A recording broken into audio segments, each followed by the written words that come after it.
What's happening, people? Appreciate you guys checking in. We in here on a Wednesday. Appreciate you guys rolling with us. Man, we're going to break down a little bit of game film. One of the things we're going to focus on today is specifically Caleb Rogers. Got a couple other clips. I'm going to showcase a couple things. Obviously, we had Greg Olson, new play caller. Did he throw a couple tweaks in there? There was definitely a play that I've seen, a route concept that I haven't seen out of Chip Kelly that I'd liked, and I hope I see more of.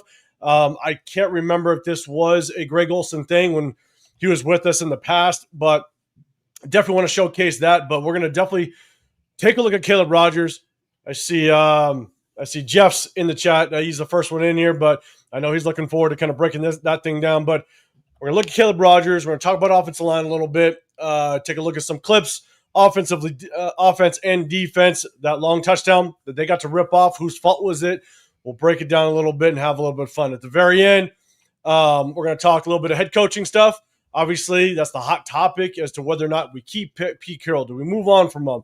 And then we'll open it up for a little bit. As long as we got time, we'll open it up. If anybody's got some questions, we'll chop it up, go back and forth. We'll have a little bit of fun with it. So we're going to get up to the chat here in just a second. But, man, I got my guy, Chris, Protect Show Podcast. Make sure you guys go over there. Double tap that screen, hit the like button, hit the sub button, all that stuff. We do a sub-only chat, show appreciation to our subscribers. Severe may not be with us. Had some work stuff going on, man. Got to make sure you handle your own business. Y'all know we do this for fun. It's a hobby. You know what I'm saying? We were passionate about the Raiders, but it's a hobby. We still got our day life. We got to make sure we pay them bills. So Severe, I don't think he's going to rock with us today, but he'll definitely be with us over the weekend. But, man, got my guy Chris. What's going on, brother? How you feeling? I'm good, man. I'm good. You know, just another day in here, man. Talking ball with my brother. You know how we get down, man. Any what do you got drinking over there? I know that 1800 was hitting hard the other day. Yeah, man. I actually doing the land shark. You know, doing the land shark. Okay, that's the A. It's smooth. That's not bad. No, it's not. You know, because I'm going to the Bahamas this weekend, so I want to already get ready. You know. That's right, huh? Yeah, little birthday cruise. Oh man, hey, hold up.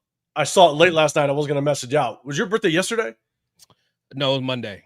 On Monday? Well, happy belated birthday. Appreciate it, guy. Appreciate it. Guys, man. Hey guys, double tap that screen for Chris. Birthday was on Monday, man. Hitting up that cruise back to back. Gotta love it. Gotta love the back-to-back cruises. Back to back, belly out time. Oh man. Hey, you live your good life. You know what I'm saying? At least someone's got to the Raiders or ruin half our lives. God Tell damn you, it. Man. You ain't lying. I know. Lying. So let's do this, man. It's been a minute for you. If you want to start at the top, I start a couple. If you want to say what's up to the chat, man, go for it. Do your thing. Do it like you do and know how. Sure. Let's see, man. So we already got you already got Jeff Sacktown in the building. What's going on? Got Alec in the building. What's happening? Cool. Kev in the building as always. What's going on, fam?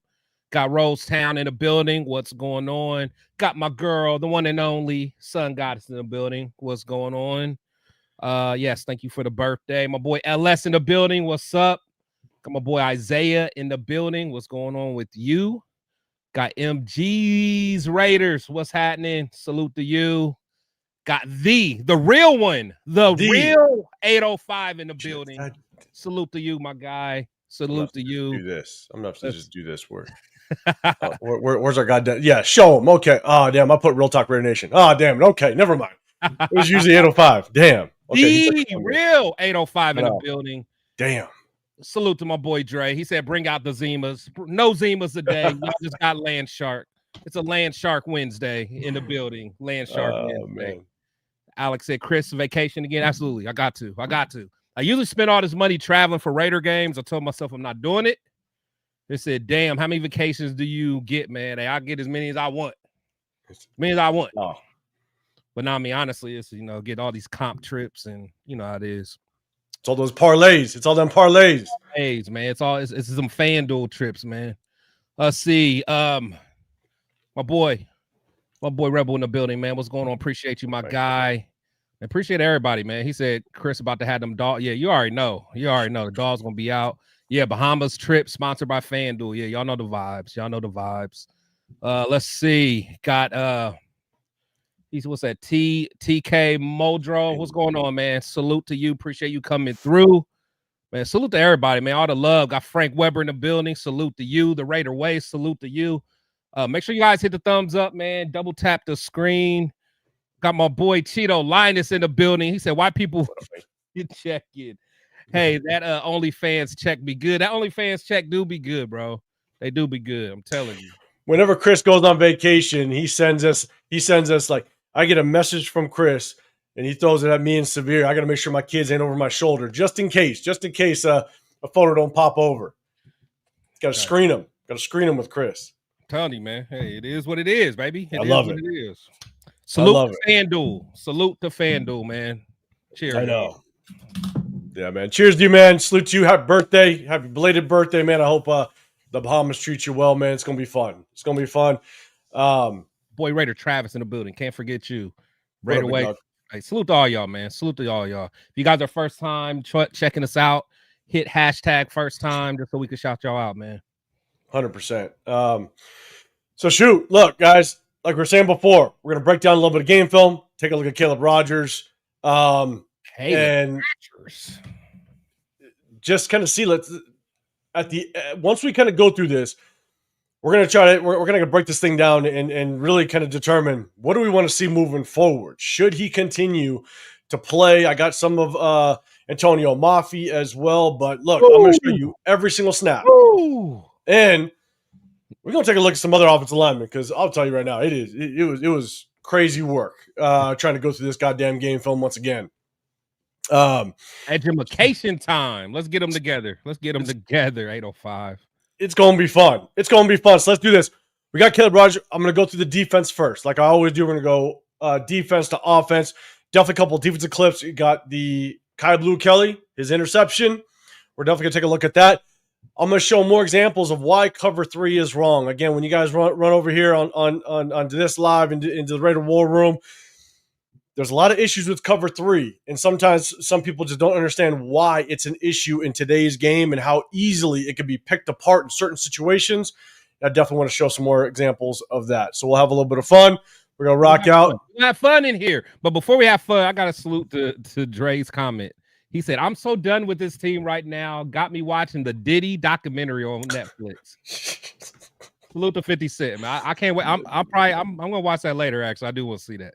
Oh, yeah. Man. That's when you know the Raiders have pissed you off, man. You watching Diddy documentaries. That's when you know, because there's stuff going on this weekend, and I've hit up some people, hey, you're going to be in town, and everybody, the response isn't, oh, man, I can't make it. Oh, man, I got something going on. They're like, I'm done with this team. Yeah. That's the response. It's not anything besides that. Exactly. They're like, yeah, I ain't showing up again. I'm done for the rest of the season. I'm like, damn, bro, it is like that. And I understand.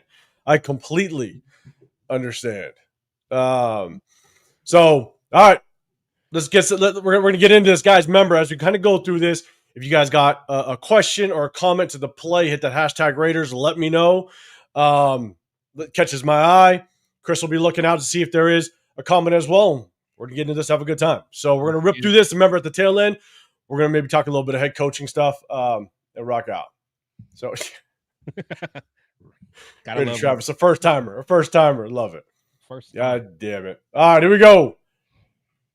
Bang, let's go. All right, we're going to go defense first. Look, here's the thing. It may take Kuntz a little bit. He's starting to wake up a little bit. Starting to heat up. He's starting to wake up. I got a sack as well, but just watching Kuntz, this kind of reminded me of the Kuntz that we saw in 2023. Now, mind you, we don't see it as much because he's in a rotation. Yeah. Him and Charles Snowden rotate around. Obviously, Tyree Wilson gets there in there as well. And so it's taken him a little bit. And this is one of the reasons why I wanted to keep Caleb on Chason or get a DN in the draft. Yeah. Because sometimes it takes a little bit. You got Kuntz at the top, just doing a really good job setting the edge. Keeping eyes inside. It's a good play. Yeah, I mean, he keeps his leverage, extends his arms to the blocker. Does a really good job of making sure he keeps everything inside. He's to the left here. Get down the line of scrimmage. Yeah. Keep it inside. Yeah. Good work. Great positioning. I'll tell you right now. My boy Devin White was flying around a little bit too. He was. I got a clip of him too. Around. Yeah, Kuntz, just good job. Extend, keep everything inside. Who was that to make that play? Was that Jamal? Yeah, he flies. He's right here. Yeah. The one thing that I like seeing, especially with this, is when Kuntz sees the blocking scheme in front of him, he does a really good job of not just extending to the sideline, but he gets depth into the backfield. When you can get depth into the backfield, that's when you can influence that runner a lot quicker. If you don't get depth, then you allow that runner to potentially dip in and bounce back outside. You set that edge. So you watch him, he sees the blocking schemes, and he gets depth into the backfield. He sinks in the backfield. Yeah, force him in. Play on their side of the line of scrimmage. It's a really good play. Yeah. But yeah, Jamal Adams, man, he flies. He does. He flies. I mean, he plays like a linebacker in a safety's body. Oh. Offensive line pushed him into. No. Yeah, but that was a good play. I love it. So again, just showing one play, but man, he's starting to wake up a little bit with the reps that he's getting. It's good to see. We've showcased it before. Again, the only reason why we point some guys out is because we don't want to go into the offseason with so many position needs. And so do we prioritize some guys that are just serviceable, that we don't have to prioritize them in the free agency or the draft or what have you? Landon Roberts, man, I think this is a green dot guy, great communication on the field. We've showcased it multiple times. I think if we bring back one guy on this defense just to be a captain, continue to fly, I'd be game to bring him back for one more year. Yeah. He's at the top of the screen. And look, Devin White, he had one play that, man, maybe kind of turned my head. It looked like he kind of gave up on a little bit near the goal line. Oh, yeah. Yeah. It was tough. But if you guys remember that play, I think that has everything to do with the fact that, start pointing out in the preseason where he just kind of keeps his head out of contact. And if he would have continued on, I think it was Jeremy Chin coming from the opposite side. And I think he just didn't want any part of a massive collision with his teammate. And so, it's not an excuse, but it's just tough. I think he is just very careful with massive collisions, Devin White. But yeah, one more time, Landon Roberts, man, he's a tone setter. He really is. And he flies, man. He flies the football. He may not be the best in coverage at all. By no means am I saying that, but just as a leader, communicator, tone setter, I wouldn't mind bringing him back for one more year.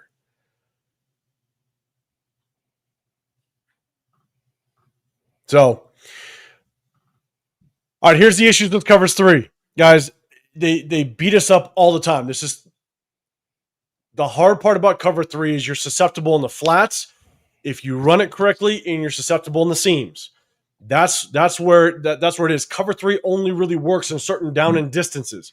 And so you see it down here at the bottom. You got Jeremy Chin here playing in the slot. You got Kai Blue Kelly. Look, they're going to easily drop into a cover 3. I'll pause it. It's hard to see the corner on top. So the corner's going to bail. Yeah. He bails. What happens is you got this slot receiver. They're a 3x1. You got 3 receivers down here, a single receiver at the top. All this receiver has to do is run directly at Jeremy Chin, which has the flats. Yeah. It's an easy read for Justin Herbert. He holds Jeremy Chin, which has the flats. Kai Blue has to bail, and this is an easy throw and catch to the outside receiver. This is why cover 3 just doesn't work in certain down and distances. And you convert easy on the 3rd and 10. I'll play it one more time. It's just an easy read for the quarterback. Can't stand it. Not a fan of it. We got to get ourselves out of this cover 3. I'll play it one more time and then have one more example. And especially if we're not getting no pressure on the quarterback. If you're not getting no true pressure, cover 3 is pretty much useless. Yeah, it is.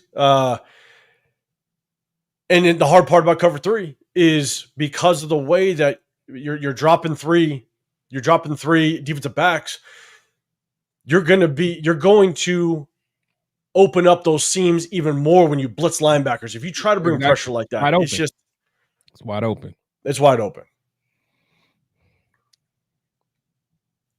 So easy pitch and catch for Herbert. I hate cover 3. I'm not a big fan of it in certain situations, but then here again, this is where you're susceptible in the seams, right? You got Kai Blue Kelly that's actually down here, and he's going to bail out.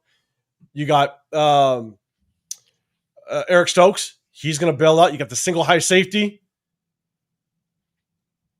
Watch Kai Blue. He's just going to bail. He's going to just bail. He's going to try to stay on top of everything. But you got the seam right up the numbers.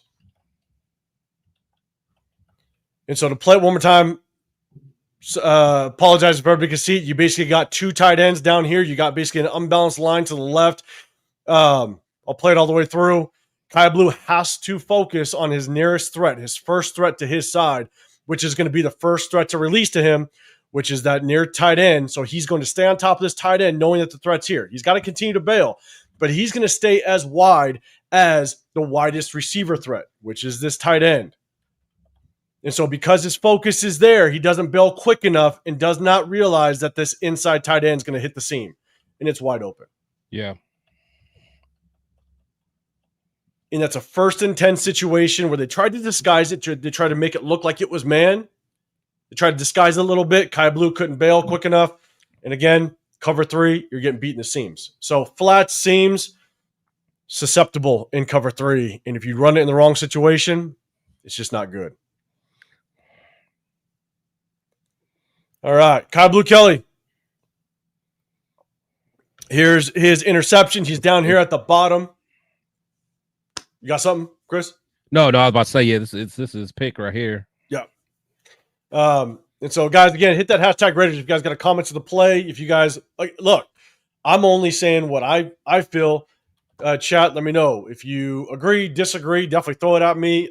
Definitely hit that sub button if you want to get included in the chat. We do a sub only chat just to show appreciation to our subscribers. Shout out to all of our members. We definitely appreciate you guys as well. So Kai Blue down below, they're gonna motion out to widen out. They're gonna motion down to widen out the spacing, and they're in alignment, which basically means that they got a banjo call going on. So Kai Blue's gonna take hit. Anybody comes his way, Jeremy Chin's gonna take anybody going his way. We saw this. Darian Porter struggles with it. Kai Blue actually played this fairly well. Yeah, he was late. It's a good play. That's a good play. It's a good play. Now, I'd be pissed off at Herbert because Herbert's late to this throw. If you go back and you actually watch it, Herbert actually pumps it. If you're late to the sideline, it's going to be a pick. Yeah. And he was late to the throw. It's definitely on him, but definitely good communication, good discipline by Jeremy Chin and Kai Blue.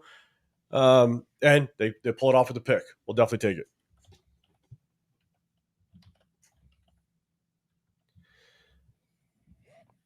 Real quick, I see that one question kind of as this thing rolls through. Where is it? Plethora Black, I think it is. Is cover 3 more Graham's philosophy or Carroll's? I think Carroll's all day. It's Carroll's. Yeah, all day. He brought it over from his Legion of Boom, all that. So definitely Carroll's without question. All right, Chris. Here's your guy. Shout out to Chris, man. I know we brought on Devin White, and you're about him. So he's right here in the middle. This is 4th and 1. This is the 4th and 1 stop. They're going for it. Tell you, man, good coaches know how to put certain players in certain positions. You know, like Devin, yeah, he's not going to be the guy that you want to put on a young Travis Kelce or anything like that. You know, you're not going to want him to do a whole bunch of coverage. But when you get that dude going downhill, dissecting, flowing to the ball, that's when he's at his best, man. And I love as a linebacker like that on Sunday. And here's the thing: as a linebacker, it's definitely as a linebacker, you got to, if you have the right instincts, Yeah. you see and you commit. You see and you commit. If you see it open, if you see it there, you commit and you go. Because if you just delay that split second, you're going to miss it. Yeah, that's true. And honestly, like, and it sucks, man, because I think our DBs are so bad, and I think like our D line has been playing very questionable. I really think as a whole, our linebackers have played pretty well this season. I mean, As a whole. Yeah, as a whole, you know, and if you get them some solid DT play and, you know, get some guys in the back end, you know, doing what they're supposed to do, those linebackers will look a lot better, honestly. I mean, I agree, because a lot of times and not being in cover 3 so much. right. You know, it's like, and that is hard, because, you know, a lot of times when you play so much zone, linebackers have to be accounted for. Typically, if you're playing zone, you'll see linebackers play probably an extra yard, maybe yard and a half off the line of scrimmage, depending on the down and distance and the situation. But when you're playing cover 3, that means linebackers have to read run, but then get to their drop. When you play man, a lot of times linebackers are manned up on running backs or line up on tight ends that are already on the line of scrimmage. So they play a little more free to the run initially. And when you play a lot of cover 3, that means linebackers, they gotta take their check steps, they gotta read, but then they know they gotta bail, get their ass to their pass coverage, to their pass drop, which, you know, like it just sometimes makes you play a little bit softer to the run if you got to get back to your zone. So here's the long run. You just got a little bit of a pitch out to the field side down here.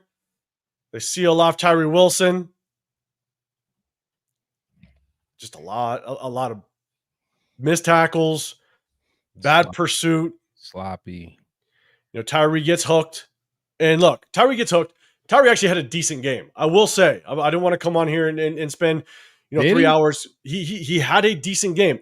And look, it's all perspective, right? Like decent game for Tyree. Yeah, I'm about to say for him. Right?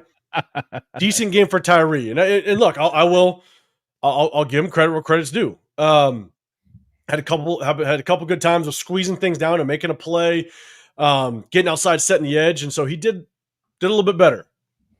Again, it's all relative. But on this one, he gets hooked, he gets sealed up. Jeremy Chin gets hooked up with his guy, the blocker in front of him. Bad tackling by Lonnie Johnson. Man, Lonnie, Lonnie's rough. But rough. He's rough. That was bad by Devin. It's bad, but the thing is he plays it so aggressive that if Jeremy Chin doesn't get hooked up here, he might get to the outside, flow him up, and Devin White's there. Yeah. Because even Jamal Adams gets hung up with Jeremy Chin. So Jeremy Chin just got to do a better job of fight off this block, get outside. Yeah. That's actually a good point. That's where it gets caught up, unfortunately. Chin, he was just in a way at that point. Yeah. We'll run it through one more time. Leo, I see you. Yeah, bad missed tackles, bad angles. You know, the angles weren't really rough. Again, it always just takes one. I always say it when I coach defense, right? Take away the light. Don't let guys see the light, which means just open running lanes. And Jeremy Chin allowed that. If Jeremy Chin would have closed it, then Devin White's angle would have looked great. You know, so that's what makes it tough. All right, here's Kuntz. Let's give Kuntz a go. Kuntz is down here. Gets after him. Let's go. He long arms that inside shoulder, gets him off balance. Man, he does a really good job. He's up here. And I think this is Rashawn Slater, the left tackle. Yeah, he was back. Oh. I'm telling you, pops his leverage, continues to drive. Like, watch him when he pops his leverage with the inside hand and sinks his hips and drives. It's And it's like he timed it perfectly when the Yeah. tackle was off balance. It's like he was in mid drop. Yeah, once you can break his hips, and the best part is the moment Kuntz understood he got leverage, synced his hips, and he just drove him back. And for an undersized edge rusher, that's not easy.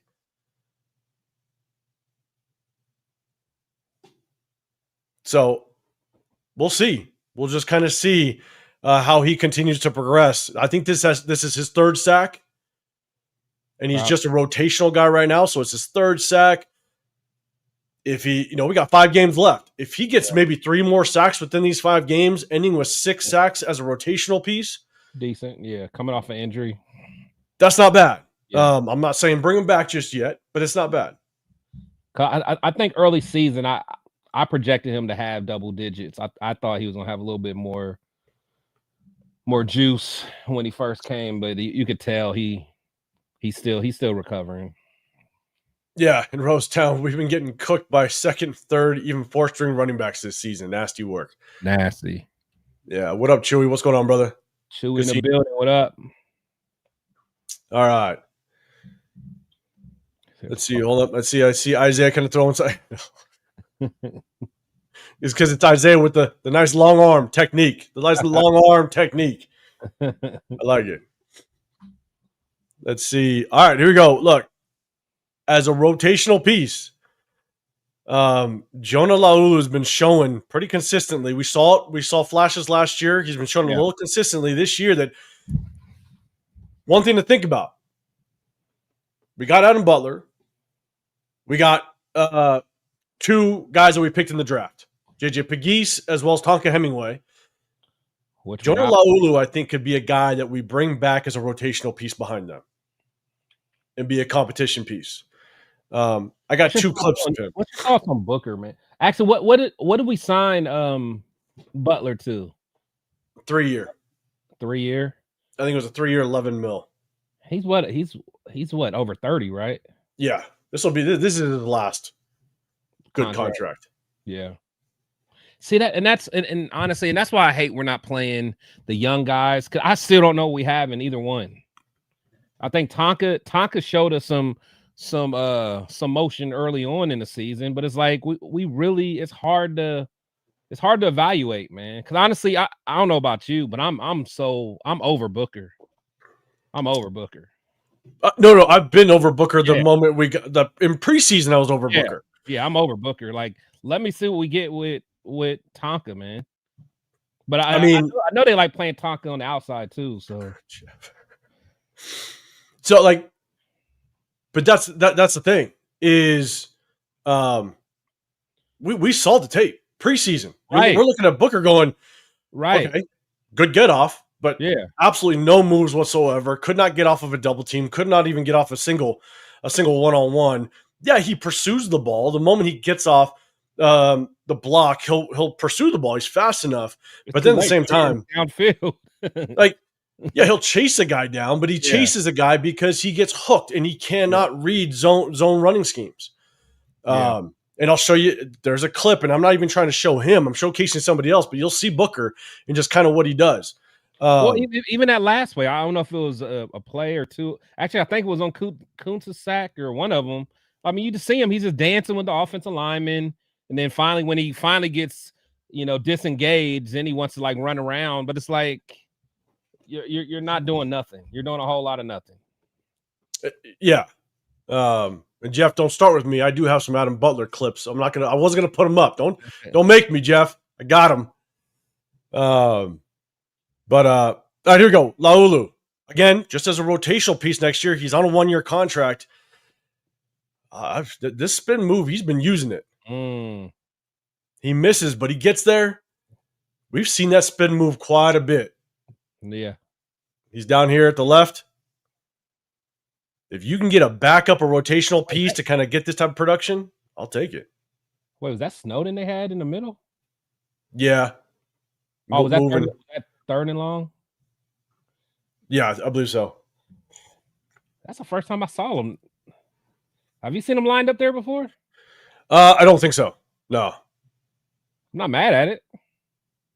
Yeah. Now Max get the sack. All right. Yeah. Good job on Max. I'll tell you right now, as much as Max had a good game, the hard part is God, Max gave up the edge so many times this game. Yeah. On 3rd and 10, he lets Herbert out the pocket, runs it for a first down. Like it constantly happens. At this point, that it's like you just gotta like take the good with the bad. Exactly. Yeah. There's a lot of good, but the bad just pops up way too often. Yeah, because a lot of times the bad ends up in a big play. Yeah.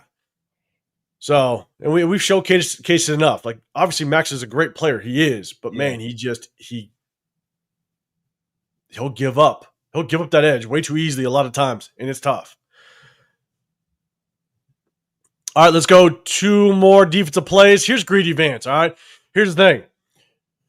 We just signed Greedy Vance to the 53-man roster. We still have so many rotations going on in this defensive backfield. You got Greedy Vance here in the slot. You got a corner. I believe that's Eric Stokes at the top of the screen. They motion down. Is DeCamerion Mitchell hurt? I mean, DeCamerion. DCam? No, he was. I saw him on special teams. Just never saw him in the play on the field on defense. Remember in the training camp, he was so-called fighting. He was competing for a starting position. No, I was watching Pete's presser earlier today, and I sat there. I was like, man, like I think Pete Carroll. I think he's ruined the word competition for me. Because every time I hear it or say it, I picture him. I'm like, God damn it, he's ruined it. Yeah, compete. God damn it. So look, cover two, Greedy Vance. If this is what he's going to look like, because he didn't have a lot of plays, but if this is what he's going to look like, and we're going to bring him in, sign him to the 53-man roster, and he's now going to get playing time, you can't look this lost in a simple cover 2. So you got corner at the top, corner at the bottom. They're going to sit and cover 2. I'll pause it. You don't continue with this inside route. You let him go once a receiver. And this is one thing. Whenever you teach zone coverage, it's like basketball. All right. If anybody are basketball fans out there, if you play zone defense in basketball, right? When one man leaves your zone, another man's going to enter your zone, right? Yeah. It's just a very simple concept. So why Greedy Vance just continues inside with an inside route, I don't understand, which opens up the zone right behind him. Bang. It's a simple cover 2. You got Darian Porter down here in cover 2. You got Eric Stokes sitting in cover 2. Devin White, Jeremy Chin, all sitting in those hook to curl zones. I'll play it all the way through one time. Greedy Vance, why do you travel inside on that slot receiver? When one man leaves, another man's coming. And he looks lost. Yeah, he does. And it's simple cover 2. So we just brought him on. We signed him to the 53-man roster. If you come onto the field and this is how confused you're going to look in a simple cover 2, that's just a simple read for Herbert, and it's tough. It's tough. Guys, remember, hit that hashtag Raiders if you guys got something on here. I think Chewy, you got something. You said he thought it was playing man. If he was playing man, he would have committed a lot quicker to him, but then and not get twisted around. I mean, you might be right. I'm not saying you're wrong. You might be right. But the way that he peels off of him here, and he doesn't even know what the ball is. His eyes are still on Herbert. The ball's behind him, already basically into the receiver. I think he's still trying to read it. And now he's all twisted around. I think what he did was he just committed way too far inside with the receiver and didn't peel off quick enough and just left the hook curl zone wide open. But, I mean, you could be right. I don't know what's going through his head, but that looks like to me he just played zone completely wrong and overcommitted and left a vacant area behind him. But let's just hope that doesn't continue to happen. Last defensive play, and then we're going to jump over to some offense. Another great Landon Roberts. Here's Jonah Laulu. Again, if he can continue to show this, wouldn't mind bringing him in as a rotational piece, some competition. Here he is at the top of the screen. Not only did Jonah Laulu get downfield to the opposite side, it's a run to the field side. Just scrapes down, tracks it down, and makes the play. Does a hell of a job. He's right here. to the left. Atlanta Roberts, again, does a really good job of pressing it to the backfield. So Laulu's on the left. Just track that thing down, go get it. It's good work. I love seeing it. I'm going to play this one time all the way through. Again, you see Jonah Laulu, Atlanta Roberts, presses up the line of scrimmage, hustles, gets down there, makes the play, both him, Laulu and Atlanta Roberts. But then we'll see our guy Booker. Again, Booker made some decent plays this game, but Booker, like this is kind of who Booker is, unfortunately.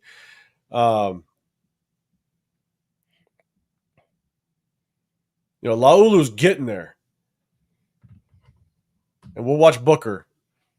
And the hard part about preseason and everybody, all the analysts and everybody, on social media and the bigger content creators, they're like, Booker is going to be the next Pro Bowler because of what some ex-Eagles guy said. Right. And then they see him cause a fumble 15 yards downfield, and everybody's like, he's the next Pro Bowler. It's like, go watch the film. Like, this guy is a okay rotational piece at best. And so Booker's here in the middle, and you see him. Like, this is just kind of what he's been for the most part. Laulu gets there way before him because he's hustling. He turns his hips, he turns his shoulders, he gets there. Booker continues to kind of just shuffle down. It's like he's playing linebacker. Yeah, right. You know what I'm saying? It's like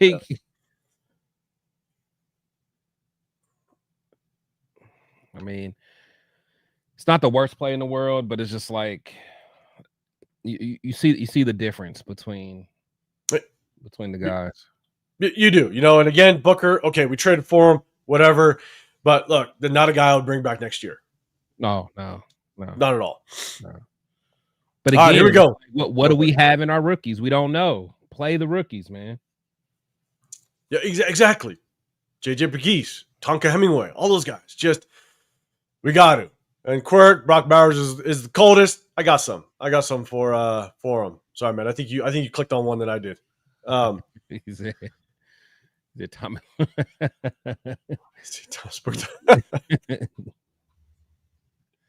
So, dude, yeah, he is pretty. I mean, he is athletic. He is athletic, but it's like, I mean, he'll run to the ball, but he's not getting upfield. He's not getting no kind of penetration. He's not out muscling nobody, and he doesn't have any. I mean, he really doesn't have any. Like, he's not sound technically. He's not technically sound. Like, he doesn't have like good hand-to-hand combat. I mean, you see Laulu like spinning and doing stuff like that. You don't see none of that. So it's like, I don't know, man. I mean, I applaud his hustle, but from a technique standpoint, I don't see it. And we saw it since preseason. Yeah, since preseason. And that's the thing. And then Cool Kev, you're saying Booker a depth piece. I don't want him. The point that Chris just made. I want to see the rookies before Booker. And even if the rookies are a rotational piece for some reason, give them all the playing. Give them all the playing time. I don't want Booker on this team next year. Oh yeah. LS said Thomas Booker is a OB Melifanu. That's why. Oh man, I thought Obi was gonna be all right, man. I understood why we brought in Obi, and I was like, I thought he was gonna be okay. Yeah, exactly. I thought he was gonna be the Kelsey killer. I wanted him to come in and lock up Kelsey, and obviously that didn't work out. God damn it! He just be doing stuff. He's Pat Bev. Yeah, just be out there just doing stuff.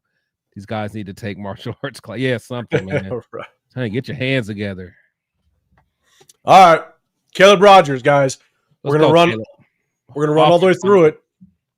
I want you guys to. We're just gonna run through, and I want you guys to look. He played 2 series in the first half, 2 series in the second half, and then Antonio Mafi played the rest of the game. And so I do have a couple plays on Antonio Mafi. I'll show them for you. I'll show them to you. But remember, Antonio Mafi, undrafted free agent.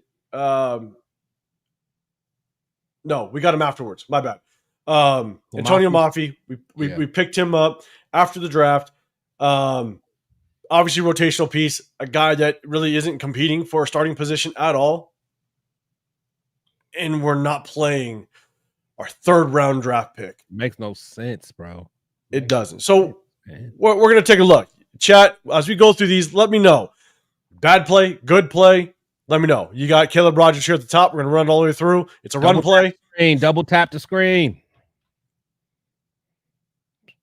It's a good rep. I'll take that. The end zone view. I got the end zone view. We'll just run through. I'll take that. Good seal, good feet, good leverage. I'll take it. He's right here on the our left. Offense is right.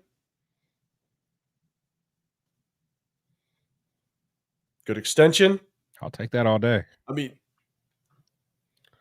you guys have heard me say it. The moment you can control that shoulder pad, you get the near side shoulder pad and you lift it and you get that leverage, just watch him. And as soon as he gets that leverage, bang, he knows it. And he turns. As soon as he gets the leverage, does a great job. He turns his shoulders and turns his play side hip into it. And when you do that, you got all the leverage in the world. So as soon as he gets that play side shoulder and knows he's got the leverage, he turns his shoulder into it, gets his hip into it, turns him. It's a good rep. Even though the ball went the other way, it's a good rep. That's the very first play. Well, so what was that his very first play in the game? First play. Yeah. This is going to be all in sequence. So he's at the top of the screen again. Right guard. This is a screen play. So you'll kind of see just kind of how he shocks his guy. He tries to get out in front. It's batted down, but he gets out in space, which is good. Not a whole lot to see on this one. It's just a simple screen play, so I won't replay it, but I feel like he got off that. He disengaged a little late. A little late, yeah. Yeah. Well, I'll get off him and go. Yeah. So a lot of time with screens. What's Parham doing, man? I'm sorry, I can't stand Parham. Get me started. Yeah, I'm so done with Parham too. Don't even get me started. So here's the thing: the reason why he came out, the reason why I think he released, it could have been a little bit late, but he obviously knows exactly the linebacker he's got his eyes on. So as soon as the linebacker commits, then he'll release. And I think that's what happened here. If you watch him, he does a good job. He engages. He waits. He's got his eyes on his linebacker. Hero. He knows once the linebacker goes, I'm going to release and go. Bang, now I can go get him. Yeah, he might be. Yeah.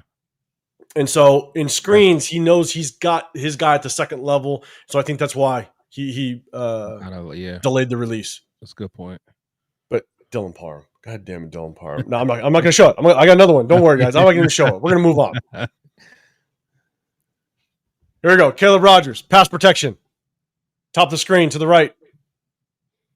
Good feet. I'll take it. I'll take that for a rookie. Here he is right here. I've seen a lot worse. And he's going against one of their, outside of Khalil Mack, he's going against a good edge rusher. This guy has been causing havoc for a bunch of teams. Boom. The sack's not on him. Yeah. I mean, I'll pause it, and I think everybody else let their guy get to him outside of Caleb. Yeah. I mean Meredith. He pushed your boy right into Gino. No, Meredith didn't even play. Oh no, that was Kappa, wasn't it? Oh yeah, my bad. What you talking about my guy like that? I forgot the guy. You know what? I think I was pissed off from play one when I saw Kappa at center again. I'm like, yeah, Kappa gets walked, bro. Kappa gets walked. But look, I'll take this. You know, he's going against a quality edge rusher. Does a really good job with his hands. Not his fault. I'll take it. We'll play it one more time. Yeah, because I'm telling you, we're gonna talk about Dylan Parham. Jesus, mother. Yeah, like look at him. He's like, hey, what's up, guys? What's happening back here? What's going on, guys? It's like I know I'm supposed to do something. I'm just not sure what. Yeah, guys, is there a party back here? Yeah, everyone else is hitting somebody. Yeah, look at it, and then he just backs up like he's gonna back up into somebody. Trust me. Like, why are you the only one not hitting nobody? Nobody. I think Cool Kev's got something. Here we go. Is it question for the panel? Who is the worst Lombardi group or the Carroll team? The Lombardi group. Who's the Lombardi group or Carroll team? He's talking about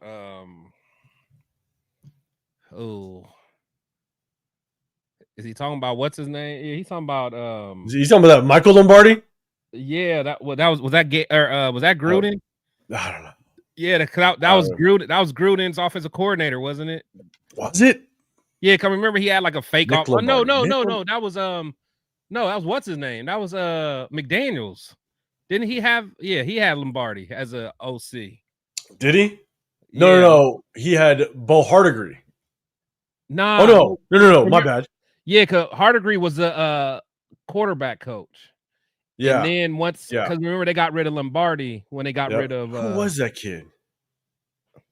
Yeah, it was like I think he's right. He's right. Yeah, because then we fired him, and that's when Mike Lombardi started talking all this shit. Yeah. Yeah.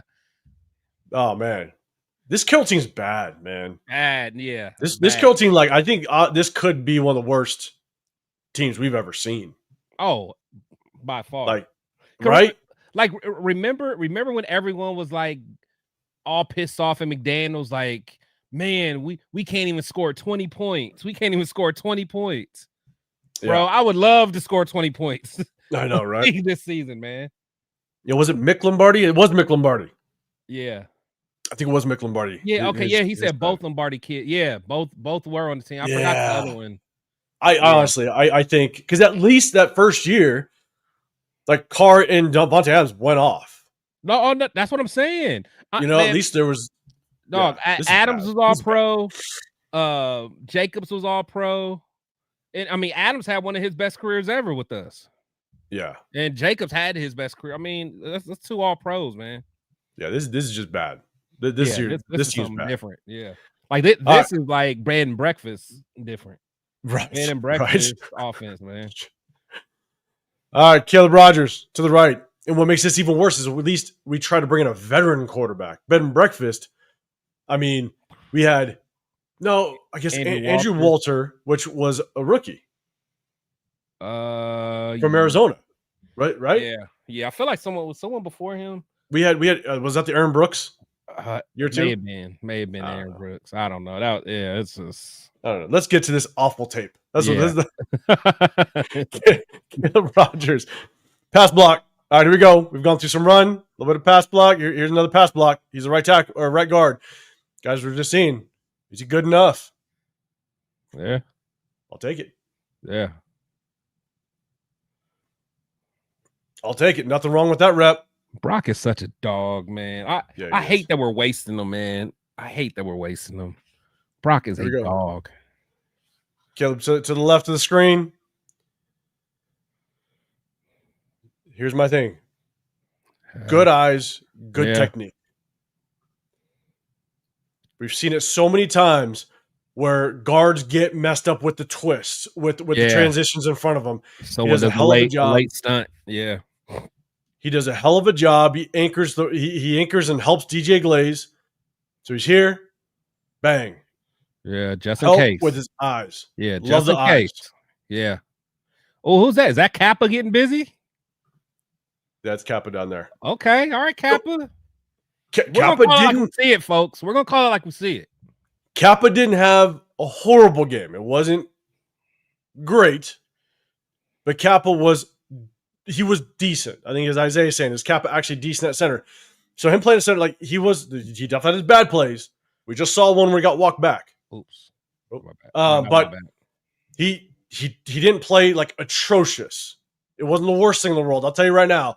It was DJ Glaze, it was Forsyth, and it was DJ Glaze, Forsyth, Dylan Parham, and it was our tight ends. And I got to play on the tight end. But I mean, it was all basically them for the most part, majority of the game. Kappa didn't play horribly. He didn't play great. But yeah. But again, it's just great technique. And this is what I like to see out of a young rookie guard. Really good technique. Help out to the outside side with eyes inside, looking for any twist, any way to help. Good technique. I'll take it all day long.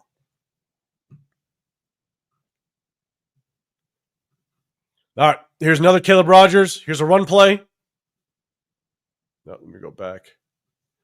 Oh, Tanner Muse. A Tanner Muse comment. Oh, Ooh. Don't even talk. Oh, God. Tanner Muse. Another great John Gruden pick.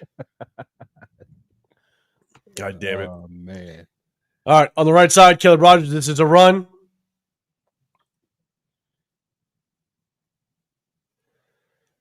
I'll play from the end zone view as well. Here he is right here. I'm not mad at that. Get busy.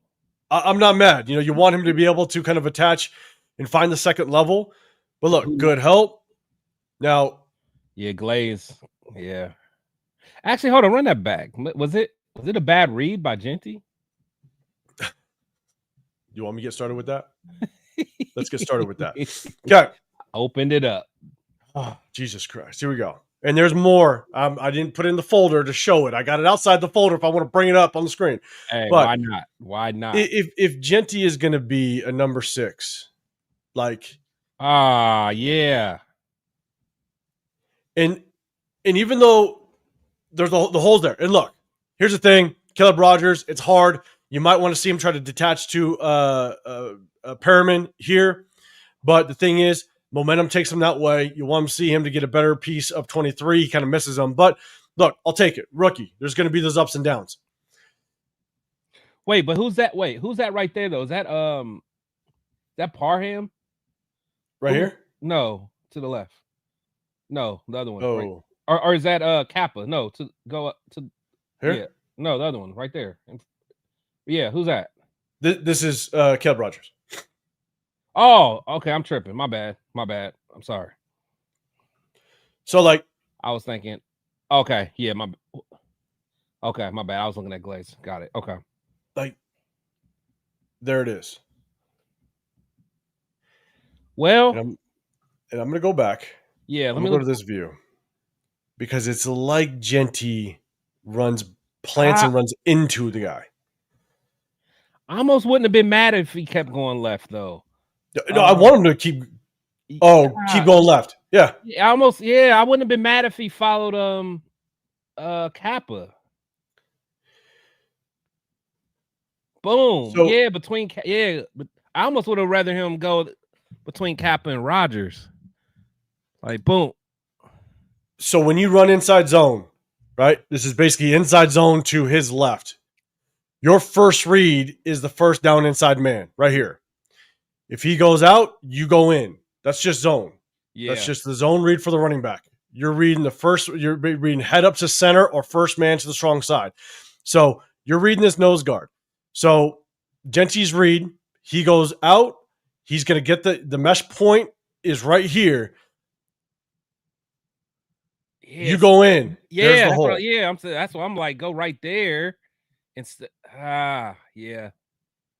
Because 6 was free. So we'll run it back one more time.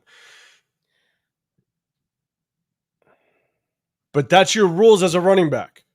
You're reading that nose guard goes out, you go in. So technically, yes, you get right in behind your lineman and you take this and it doesn't matter. You could rumble for like 5-6 yards. That's fine. Yeah, you can, But I wouldn't go, Especially given the fact that Glaze has his guys sealed, right? Glaze has his guys sealed a little bit. So you got Glaze. Boom. Yeah. He's got his guys sealed a little bit. If Genty goes through his running back rules in inside zone, Glaze has his guys sealed. Yeah, follow Rogers at that point.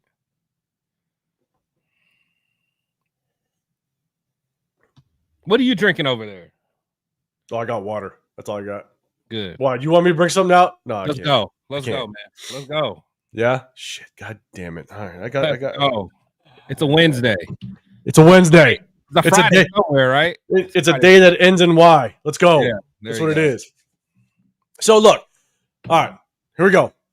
We're Caleb Rogers, run play. We're gonna stay focused. All right. Not so much on Genty. Good rep. Good help.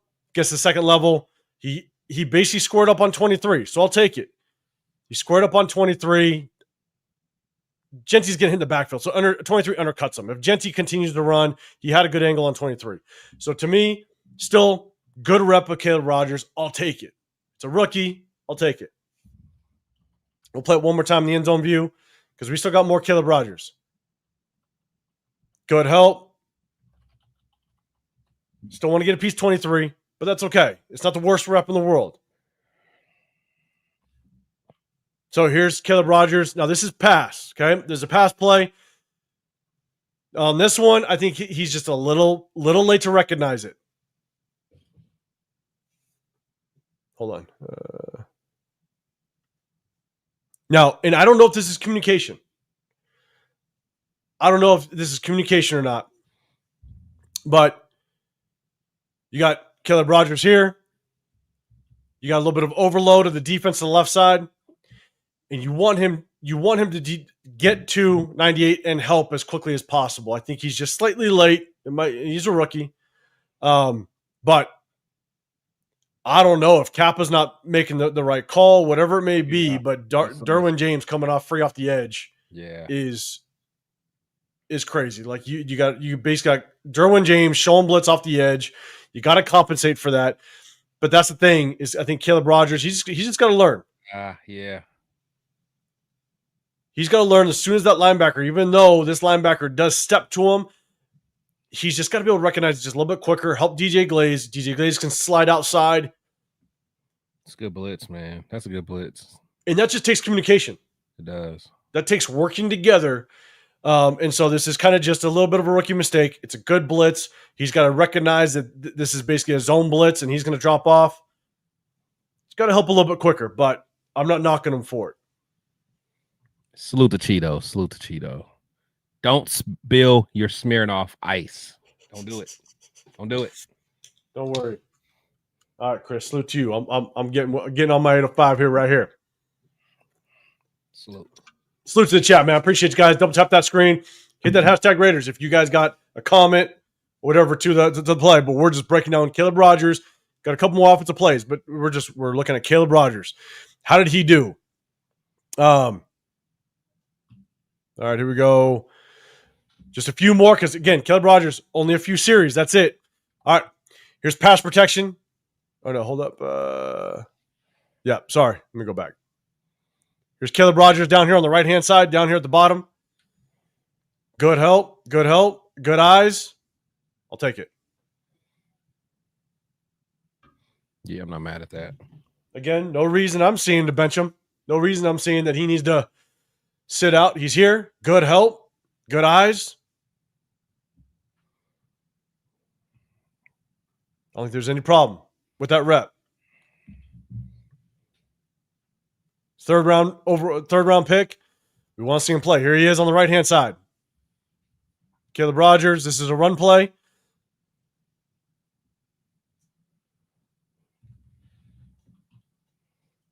I'll take it. It's a good rep. He's right here on the right-hand side. A run play. Good base. It's just a simple base block. And then I got to look at it again. I don't know if Campbell, the D tackle, kind of moved him that way. But if looking at Caleb Rogers, a good base block gets him here. And then what you like to see, because Genty is going to basically, you got the kick out block, you get the slice, a split zone action. Oh. You like seeing Caleb Rogers rotate the hips, rotate the shoulders, shield them off. It's a good block. It was 46 with that block. That's Runyon. Oh, Runyon, nice. Yeah, Runyon didn't do a very good job. He basically missed his block. But I think he's going against Khalil Mack, so it's tough work. Yeah, I mean he engaged with him. he engaged. That's about it. Yeah, about it. So, yeah, one more time, just good block by Caleb Rogers. I don't see any reason why he should have been removed. You keep working him. Keep working him. I think Jeff's got something. I see you, man. All right. He's not directly blocking the D tackle, but got a hand on him and looking around for someone to block. But still, there's Glades needs help. Yes, and I think you're talking about the pass protection on the previous play. Yeah, it's just good technique. I love seeing just the discipline with the eyes.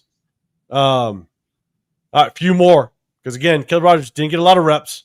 All right, this one is a pass. Okay, so this one I think he's just a little late to the twist. He'll have to learn. Yeah. Because the crazy thing is the play that we showed earlier, he was keeping his eyes open. He was keeping his eyes upfield to combat that, but for some reason he didn't. He didn't right there. But it is hard though, because the twist is coming from his blind side. Yeah. And so he's got his eyes open, which is good. You can see his eyes are there, but the twist comes from his blind side. You know what I'm saying? So it is a little bit harder for him to just react instantly. But he is late. He is late. Yeah. I feel like he should have seen him cross. But yeah. But, not the worst rep. I love the awareness. I love that he approached to get there. That means that his eyes are right, that he has the right intention. So let's keep playing him, and let's just see him continue to work and get better. Now we can look at everybody else, because holy shit, Glaze just gets walked. Dylan Parham. Let's watch the two other fabulous linemen that we had this game. DJ Glaze just get walked. Just gets walked. Oh yeah. That play pissed me off. Yeah. He just regressed so bad. He regressed so bad this season. Hey, look at Parham. Parham's being Parham. Like nobody's surprised with that. Parham once again understands the assignment, apparently. I know. DJ Glaze. #SS. Salute to my boy Severe. Man. But Glaze walked. Whew. Okay. Dylan Parham. Buns, man. Dylan Parham. Like, what are you doing? Just like this is it's wild watching it. It really is. It really is. And remember, people wanted us to get rid of Andre James so we can move him in the center. Jesus. Here's Caleb Rogers again. It's a Genty run. Here he is. I'll just run through, and I got someone else to point out on this goddamn play. But good base block, and look at the drive. Ooh, I'll take it all day long with that. I mean, I love the feistiness here. I love the work. I love the battle. Good base block. That's one thing coming out of college. They said he had a nasty streak to him. He did. You saw it on the game film. Yeah. We'll see it one more time. Good base block, and then just keep your feet moving. I'll take that. Give Genty a chance. One of the things I loved saying on the defense, but you could apply it to the offensive side when you're blocking, is just run them. As soon as you feel you got that leverage, just run his ass. That wasn't a bad rep by Parham, actually. I shit on him quite a bit. If he does something decent, we'll give credit when credit's due. Yeah, we'll give credit where it's due, just so y'all don't think I'm a hater. So let's talk about our boy Forsyth. Just Forsyth, can you just get to the second level? He's so slow and overcommits. Because here's the thing, I'll pause it. Forsyth has to step down. It's a simple zone run. That's fine. A simple step down, but if this helmet goes this way, then you reach the second level. You climb to the second level. It's instant. Helmet goes away, climb. If the helmet goes to Parham, then you can help and double. And he's like waiting there. It's like, what are you waiting on? Nobody. You know what? And if he would have got a hat on him, Genty may have had some room. Yeah, I mean, yeah, because Brock, or who was it? Oh, that was Jack Besh. Probably could have got. Yeah, if he would have got a hat on him. Here's the thing. I'll pause it. Forsyth, you climb now. You climb now. And what Ian Tom? I know Ian was pulling. Yeah. He could Besh was. Yeah, he could have had a shot. Like Forsyth, I'm telling you, the entire game when I'm watching it, between pass coverage and run blocking, Forsyth, DJ Glaze, Parham, and our tight ends were the worst. By far, without question. But yeah, Forsyth, you're just you. I don't know how old Forsyth is. I actually think he's still young. Yeah, I think so. Yeah, you're moving like Pete Carroll. Like it's horrible. I mean, he overcommits. Helmet goes away. You climb. Now. It's so late. Because Because that guy already took himself out of the play. Yep. He already took himself out the play. So salute the spicy Raider girl in the building. Well, spicy. Good sis. So I'm telling you, it's rough work. But Caleb Rogers did a good job. I like him. Man, I'm gonna play it one more time so everybody can see it. Great feistiness. Continue. He gets the leverage. Man, run him. Continues to run him. Love seeing it. That's like JPJ stuff where you're just pissing the other defensive lineman off. That's why he threw him. And I love it. If that's what you bring this offensive line, that's what I'm saying, man. Keep playing, big dog. Two more. Caleb Rogers. Double tap the screen, y'all. Double tap the screen. Let's see. All right, we got Caleb Rogers as a run play. We'll run all the way through. This is one that people talked about, but here's the thing. The people talked about just him he kind of gave up this block. You got him right here. We'll run all the way through. Yeah, I was pretty weak. Pretty weak. The only thing that he's got to work on, and it's kind of DJ Glaze didn't help him out. It's a double team. And what Caleb Rogers has to do is he's just got to continue to work his body to the right because he knows DJ Glaze is going to peel off to the linebacker. So he's just got to work. He's got to be better at working his hips. Kind of lazy. But it's tough, though, because DJ Glaze has to do a better job of picking on the near side shoulder. So I'll pause it. And so this D lineman, sorry, this is actually one thing I caught in the film. This D lineman does a very good job because whenever a D lineman is double team, you want to control one offensive lineman because if you can control that offensive lineman, then you know that once the opposite offensive lineman peels, then you have an opening to pursue the ball carrier. And so watch the D lineman. He does a very good job of controlling Caleb Rogers' shoulders. And as soon as DJ Glaze peels off to get second level, he's got an opening. So the D lineman actually does a really good job. Caleb Rogers it's got to be a little bit stronger with the stance a little bit. Shantae Roddy in the building. Salute, brother. So not the worst rep. Got to do a better job of just kind of positioning yourself, knowing that DJ Glaze is going to peel off. But that D tackle did a really good job. Yeah. Of controlling Caleb Rogers' shoulders, knowing that someone's going to peel off that double team.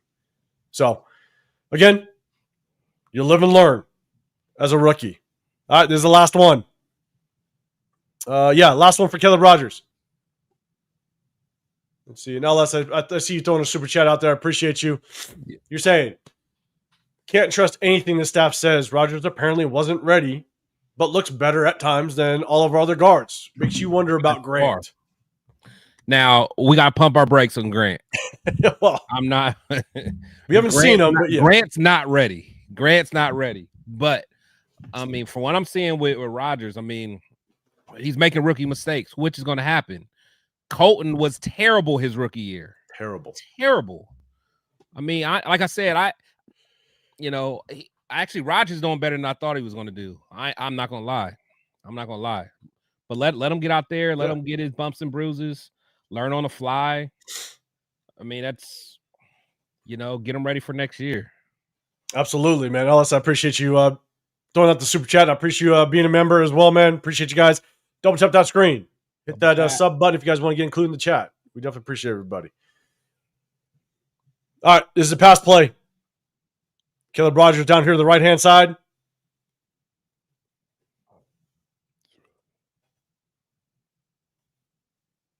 I'll take it. Not a whole lot to watch for. Did a good job. Shocked the man in front of him. But just a meeting at the quarterback for all of our other offensive linemen. So Caleb Rogers. Man, my boy Glaze has gotten so buns. It's bad. I liked Glaze last year, man. But it's because he did Brendan Carroll, man. Because that's the only way you can explain such a bad regression of all of them, basically. I mean, just getting walked. And here's the thing, though, and I go back to the sky view. Here's the thing. When it comes to DJ Glaze, you're going against Khalil Mack. down here at the bottom, right? You know Khalil Mack's a good, strong pass rusher. Glaze, you got to close the distance quickly. You got to close the distance quickly because then you take away the momentum, but you also you mess up the timing of Khalil Mack, right? Khalil Mack is going to time this perfectly to where he knows as soon as he gets within the right distance, he's basically going to strong arm his ass and walk him to the quarterback. So if you can actually mess up that timing of Khalil Mack, then you get the advantage. But he kick steps, he allows the distance, he doesn't close it, and you get dog walked. That's bad. That's bad. We got our boy Parham. Kappa. What Parham do? I'm not mad at Carl. I'm not mad at Parham right there. It's not horrible. He's trying to see. But it's Glaze. Glaze takes the cake, man. Yeah, Glaze was bad. Glaze was tough. I know that's Khalil Mack, but that's not prime Khalil Mack. It's not, and there's things in his technique that he can do differently to not allow Khalil Mack to have such leverage and such momentum getting into the quarterback, right? So, but again, Caleb Rogers, not a problem with that one. And so, look, let's do this. I got just a few more offensive plays that we're going to show. I got a little bit of Antonio Mafi. So, chat, let us know. Two things. Do you want to see Caleb Rogers starting from here on out? Do you think he deserves it? And I got a second question after that. So chat, let me know. Chris, I think I know your answer, but man, I'll go up to the big screen for just a second while I set it up. What's your thoughts? Do you think Caleb Rogers should be starting from here on out? He has to. It makes no sense playing anyone else. It makes zero sense. Yes, you got to play the kid, man. He's gonna win reps. He's gonna lose reps. Again, I think LS said it. I mean, I think when he was talking about even Charles Grant, it's like I'll rather watch. He said I'd rather watch Grant struggle than see any of these other guys. I'd rather watch Roger struggle than seeing Mafi out there or Putnam or any of them little putts. It's just like, come on, man, let these guys get some film so we can evaluate them and see what we got. Because at the end of the day, I'm all about, like, I know we're getting ready to do mock drafts pretty soon, but I'm all about building the trenches. But I need to know what we really got in our trenches. Like, is Glaze even worth keeping, or is it bad coaching? What are we going to do with our guard positions? Like, we need to see all this stuff now so we know how to move in the draft. Because honestly, I know a lot of people want a quarterback. I'm not team getting a quarterback until you get the front fix and you get some weapons. Because if not, you're gonna look like Cam Ward out there running for his life with no one to throw to. And then you guys are ready to call the guy a bust. Get this dude, get some protection, build a wall in front of this guy. It's going to help out the quarterback, the future quarterback, and it's going to help out Genty. There's no reason not to finally fix our trenches, man. Now here's the thing. Jeff, you're saying if Rodgers is not starting the rest of the season, then this staff is stupid as hell. And the thing is like we're a month away from that. We're months away from that. I know. But and I'm with you though. Like it's stupid as hell. Like Rodgers, because he's a third round draft pick. Like if Rodgers was a 7th round or an undrafted free agent, then him and Mafi can compete all day. Right. So I'm with you, and I think a lot of people are saying yes, without question, got to start him. Sacktown, brother. I think you're saying I think he does, and yes, I think he's earned it. So I think a lot of people are agreeing with it. Unless you're saying I want to see Rodgers and Grant starting.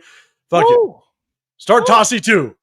Okay, now you're talking. Put Tassi out there, man. And I don't care. I still want to see him at. I still want to see that dude at defensive whatever. I said it on my last whatever. Yesterday. God, I was so pissed. We were all pissed when we moved him over. But you're saying worst case scenario is that we see Geno sacked 100 times. Give me something to smile about. God damn it. That's what I'm saying. with you. That's what I'm saying. Jason. Rodgers has earned it. Let him play. At least it's not a physical issue, just a little bit of technique. It is. You're right. I mean, that's the one play that, even though I want to show all of them, I would have shown just his aggressiveness. The run play where He just gets leverage, and man, he wants to drive the guy. To me, that's half the battle. That's and honestly, and that's why I like JPJ so much. Like, I feel like you can tweak and get him to learn the technique, but like the willingness and want to actually get after it and hit somebody, everybody don't have that. Parham don't have that. Even Colton Miller doesn't have that. Give me somebody that wants contact. Okay, they may block the wrong guy, but at least they're getting after it. And I think Rodgers has that, man. If you get him the right coach, get Brennan Carroll the hell out of here, real offensive line coach, and let's see what we got, man. Yeah, and Jeff is coming back again with the hashtag Raiders. Rodgers has a great base to work with for sure, and he does. My bad, Claybo. My bad if I'm mispronouncing it. Glaze is a problem. He is, and so here's a couple things. I'm not giving up on Glaze. So here's the thing, right? And Quirk, we only need 3 O-linemen, and I'm about to show some tight ends. We might need some tight end help too, at least when the blocking side of things. Here's the thing: is all of our linemen that we thought were progressing last year, JPJ, Meredith, Glaze, they all regressed. And to me, that's coaching. It's all coaching. And this is why I can't definitively say, is this DJ Glaze or is it coaching? That's what I'm saying. I don't know. I saw too much positive from him last year for me to give up on him. Just same with JPJ. Some people act like JPJ is just trash now. Put JPJ at his natural position and see what happens with the real coach.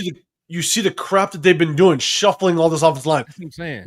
Petecarroll saying that there's competition between Caleb Rogers and Antonio Maffey. And I have some clips of Antonio Maffey. The thing is like there really shouldn't be a competition at all. And when you say competition, here's the crazy part. And maybe I'll just hit you guys with this. It was going to be my last clip. But I'll hit with you guys right now because it's just it's wild.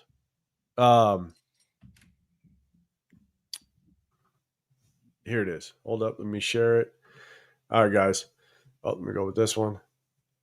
Let me go back. Hold up. This was going to be my last clip. DJ Glade or Dylan Parham down here at the bottom at the bottom of the screen. That's what I'm saying. He's lost out there. He's lost. Like this guy is not playing like a veteran. He's a veteran at this point, man. He's right here. Look inside. Like late to it. And so here's the thing. I'm gonna go back to the big screen. Why the hell is Dylan Parham on the field? I don't care what we think about the guards, like Caleb Rogers, Antonio Maffey, Jordan Meredith, whatever it may be. I bet money that Alex Kappa will continue to be the center for the rest of the season. I bet money. Of course. Because they're gonna die on that. Again, he didn't play horribly. He didn't play great. He played bad. Let's put it that way. But that's actually pretty good for Alex Kappa. Why the hell is Dylan Parham even on the football field? You talk about competition. Pete Carroll keeps saying, "Oh, we need to see Caleb Rogers and Antonio Maffey compete. Let's see who does better at practice." Do you see Dylan Parham in the game? So when Jordan Meredith comes back and he's healthy because he was inactive last week, I am curious to see what happens. Oh, we know what's going to happen. We know. Like, what? I don't even know what the starting offensive line is going to look like. Do you put Meredith back at center and take Kappa off? Because if Dylan Parham continues to see playing time, Dylan Parham might be the new. Who was that? Who was it? Faison that was always on this team. It's like it's like we knew he had something on like Markdavis or something. Brandon Parker. Was it Parker? No. But yeah, Faison too. Yeah, Faison was always on this team. I don't know how the hell he was always on this team. Like, why the hell is Dylan Parham when all we hear is compete and competition? Who's competing with Dylan Parham?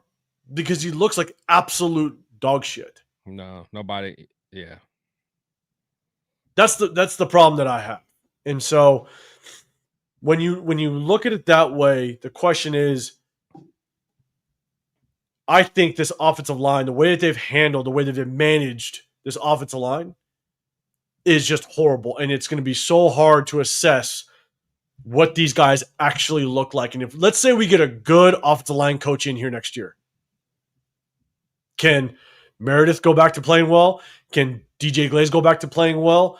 Can JPJ go back to playing well? Like, that's, I have no goddamn clue. Chat, help us out. Maybe you guys know, because Jesus Christ, we don't even know. What up, Daniel Kim? What's going on, brother? Appreciate you popping in here with us. Les, forget about technique. Give me 5 guys who relish the physicality of being an offensive lineman. I'm with that. I mean, Richie Incognito wasn't the most technically sound dude, but dude mean out there, man. And honestly, I know we were in our group chat, even watching the Giants play the other day. Van Roten or Rotten, however you pronounce his name. Van Roten. He out there mauling people, man. It's like, come on, man. Yeah, J-Dog, what's a must happen next season? New head coach, quarterback, meaning by Carroll. I think without question, by Carroll. That would be top priority. Sam Williams was the ultimate scholarship player, bro. The ultimate one, man. Him, and I feel like Brandon Parker too. Brandon Parker was on here so long. He was, but I still think he just like wrote out his contract. Where like face on, we kept bringing back for some reason. Yeah, well, I think Sam Webb was one of them too, a little bit. That stuck around for a little too long. Webb was, but yeah, Sam Webb was around for a minute. I know. What up, LA Raider? What's going on, brother? Yeah, we needed a guard. We needed a guard early. Where you at, Severe? By the way, where you at? Where you at? Oh, that was Severe. Shit, yeah, that was Severe. And he was on his burner account, man. He was on his burner. He was. But you ain't fooling nobody. You still got your last name in there. Only Severe gonna have a burner account with his last name still in there.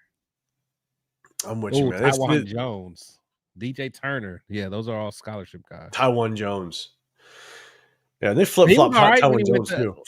He moved to what, corner? I think he did all right. I think so. I remember. So we got a couple more plays. But Jason, you got a question. Does this coaching staff watch this same film? If so, their justifications are pure Democrat talking points. I don't know what game film they watch. I'll be honest. I don't either. I like how do they do their evaluations, man? Unless Parham is just tearing it up in practice. Maybe he's pancaking Tyree Wilson all day, and they're like, "Oh, we got us one." Who knows? Okay. And here's another point that this is my civilized account.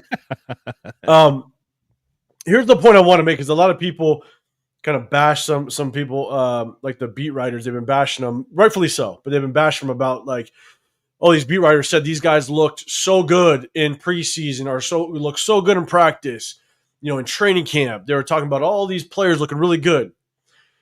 I don't know how many times we've said it on this channel, my channel, when we go live in the Raider War Room. It's like you're comparing these guys going up against backups.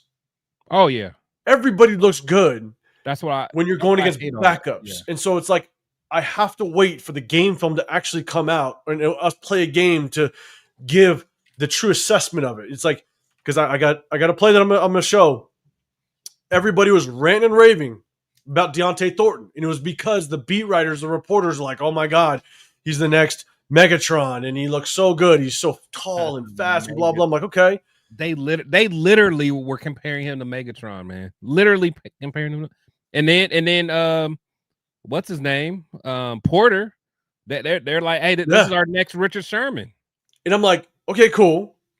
But they're going against backups and practice squad. Like, like even when a veteran comes in, you're like, oh my God, this guy looks so good. But you don't know if that rep is against a third string corner or an undrafted free agent. So you got to wait for the game film to come out to really see how well they play. And that first preseason game, I pointed out that rep of Deontay Thornton converting on the third down, going, damn, that is an ugly ass route. If you went up against a number one corner, you called that early. He'd get locked up. Early. You did, and this is what's happening. And the crazy thing is, I remember you calling that out, and I didn't want to hear it because I was still on the train. I'm like, he's gonna be nice. Cause remember, I drafted him on my mock draft a few times. I liked him, but I knew he was gonna be a project. 100%, right? And so that's the hard part. Is like, it's just the hard part. It's like once the film comes out, then you can really break it down and really see what these guys are about. And sometimes it's tough. Yeah, Jeff, farm is dirt on the front office staffers and Mark. I probably at this point. Hondo out here blatantly lying to us. LS, you were in my chat, or you were in my live yesterday, and I gave my take on Hondo and the beat writers, and it's just like every time they say, I need to go back and watch the film, I'm like, oh, God damn it. Like, what are you watching? What are you watching? So, Raider Des, what's going on? We're going to talk about that a little bit later. I'm just going to rock through the rest of this game film real quick. We only have about a handful more. Let me see. We're going to talk. Let's go ahead. I'm not going to do this one. Nope, not going to do that one. Not piss everybody off. Oh, damn. Hold on. Uh-oh. LS is right. The biggest scholarship of all time is Deuce Gruden. Oh, okay. Ugh. That's 100% right. Every time I see little 3-foot Deuce out there, man, that is a scholarship guy, bro. That's hilarious. So I said it one time. I think I was actually in Jeff's live. I said it one time where I said, in Severe, hey man, I know you had work stuff going on. If you can't make it back, bro, pop in if you can. I said I feel like we've been cursed since we traded away Gruden, right? But there's been one piece, like Gruden's son was probably the ball boy back in that in the first Gruden days. And I'm sitting there going like, I bet you his son was like the ball boy or something like that at that point. And then he comes back to our organization, and that's the only Gruden piece left in this organization. And I'm like, that's the curse. Yeah. That's the curse right there. Still got a part of Gruden in us. Good or not, he needs to just get out the building, and maybe we can turn this curse around. Because I think the Gruden curse is still lingering because Deuce is in that building. I'm blaming him. Might be the reason why all our linemen are getting dog walks. Maybe like, they're not doing enough power cleans or something. You see Deuce, bro. He's like all upper body. Upper body. There's no legs, bro. And he's 3'3". Oh my God, it's so wild. Oh, it was wild. Yeah, Jeff, you remember that? I'm obviously joking, but for real, we're cursed for some reason. So, all right. Here's Geno's interception. Okay, so I couldn't zoom out because obviously you guys know how I got to do it. I got to zoom in and stuff like that. But here's Deontay Thornton. I'm telling you right now, man, it's just like I'm gonna run it through. I only have the sky view, no reason for the end zone view. Deontay Thornton's just gotta be better with his routes. Like this is you could see Geno's eyes. This is purely a route to Deontay Thornton. They saw the one-on-one matchup. Basically, this safety rolls over. This backside safety, he's the one that actually intercepts the football, but Geno reads it, right? You got Trey Tucker down at the bottom. Trey Tucker ends up being wide open because this safety ends up being a single high safety, and he reads Geno's eyes. So he takes off. All right? So you see the safety down here. He reads Geno's eyes, and he takes off. It gets bobbled or whatever. You got to be more aggressive at contact, man. You're that tall. You're that long. Get off me, little dude. Right there. Get off me. We go high point the ball.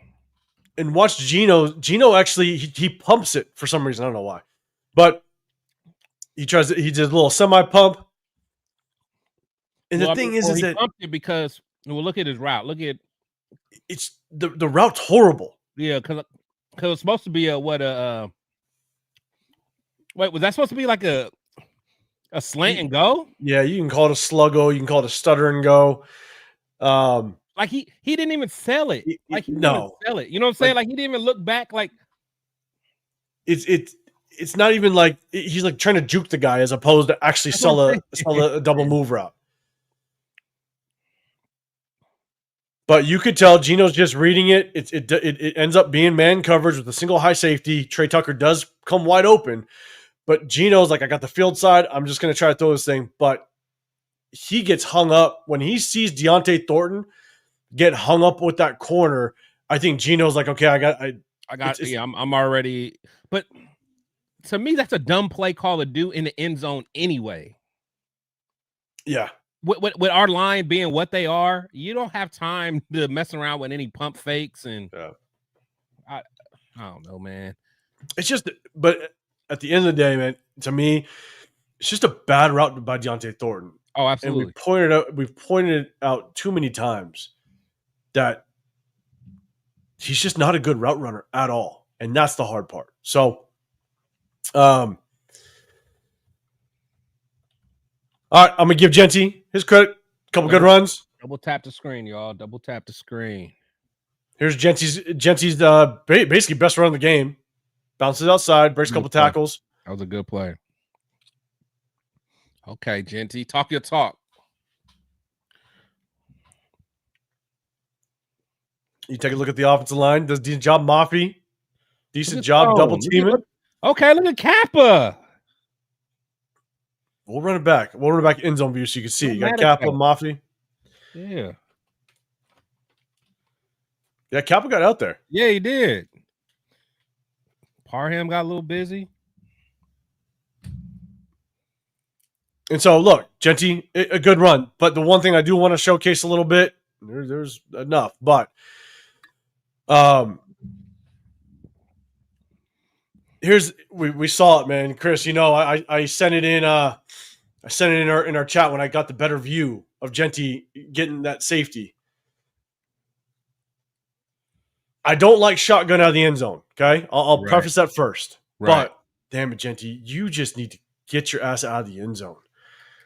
Like, you got to just understand what's going on. Like that this jump. Yeah, a little pause, jump cut. Like the jump step where you plant both feet and you let Khalil Mack coming from the edge rushing position to be able to get to you.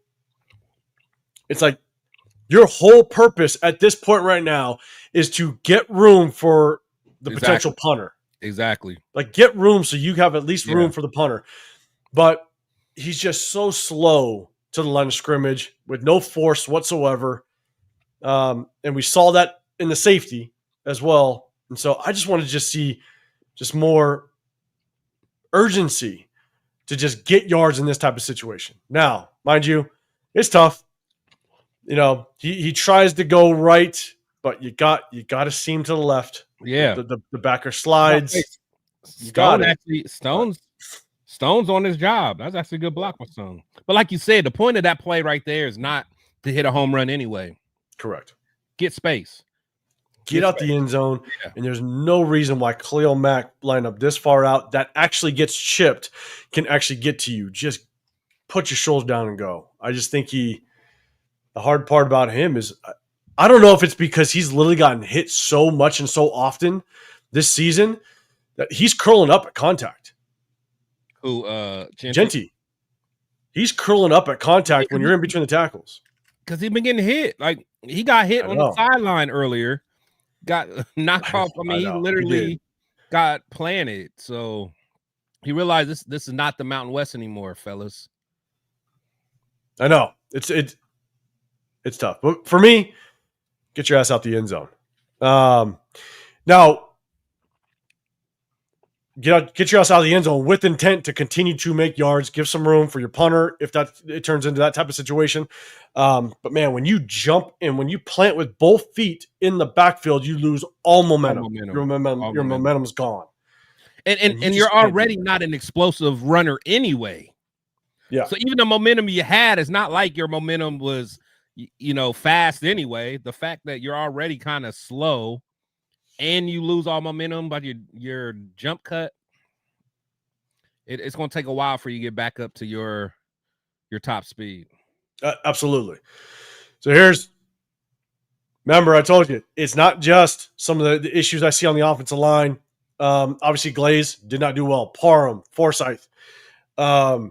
Ian Thomas, man, we've seen this a couple times this season. I'm just sitting there going, Ian Thomas, like, What are you doing? And I don't know if this is just a habit now, but watch him. I'm glad Severe is not on the screen right now. You know,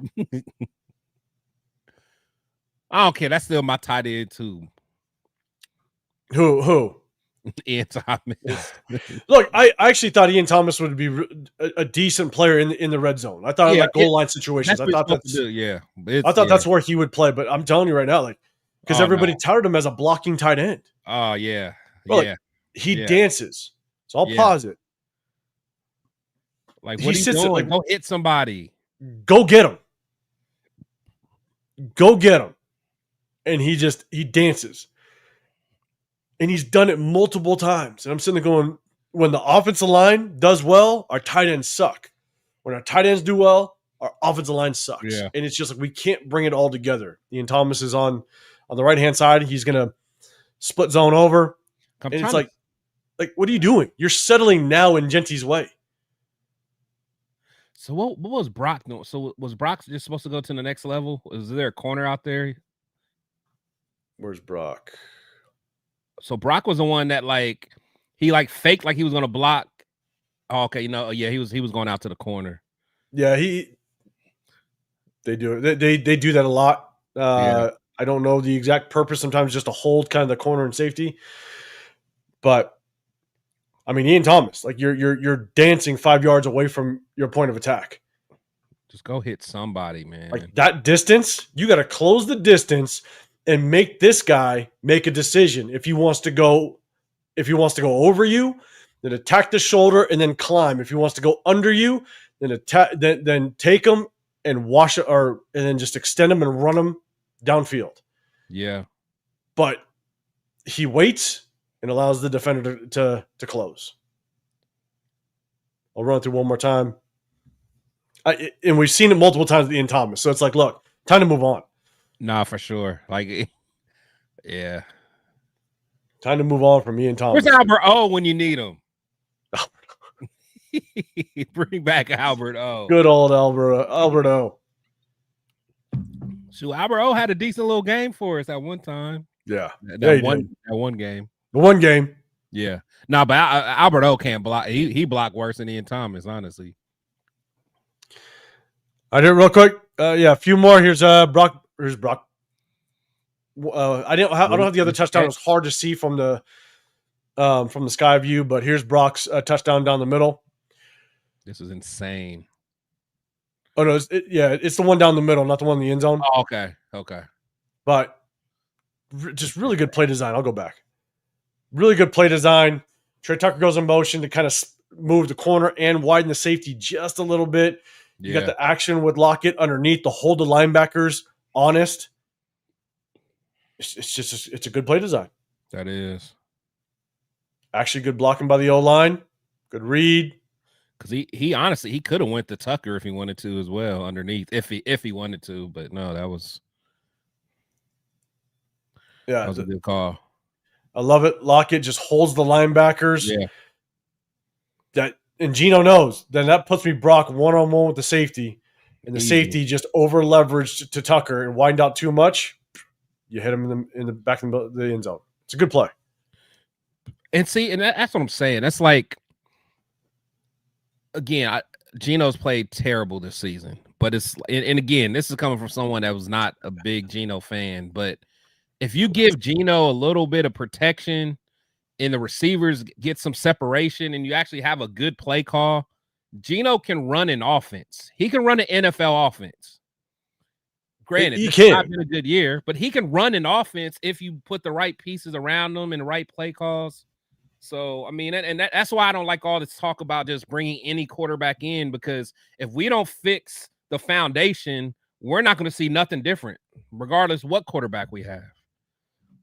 Yeah, I'm with you. And I kind of touched on it on my live yesterday, is that, it's just trying to understand how is the team with Gino? Like, what's the chemistry like? And that's the only thing. I could care less what quarterback you are. With our offensive line to our receivers, we arguably have the worst receiver core in the National Football League. We probably have the worst offensive line in the National Football League. No running game, no weapons to throw to outside of Brock. Yeah. Like, what quarterback can work with that? And that's what I'm saying. And that's why I'm just not.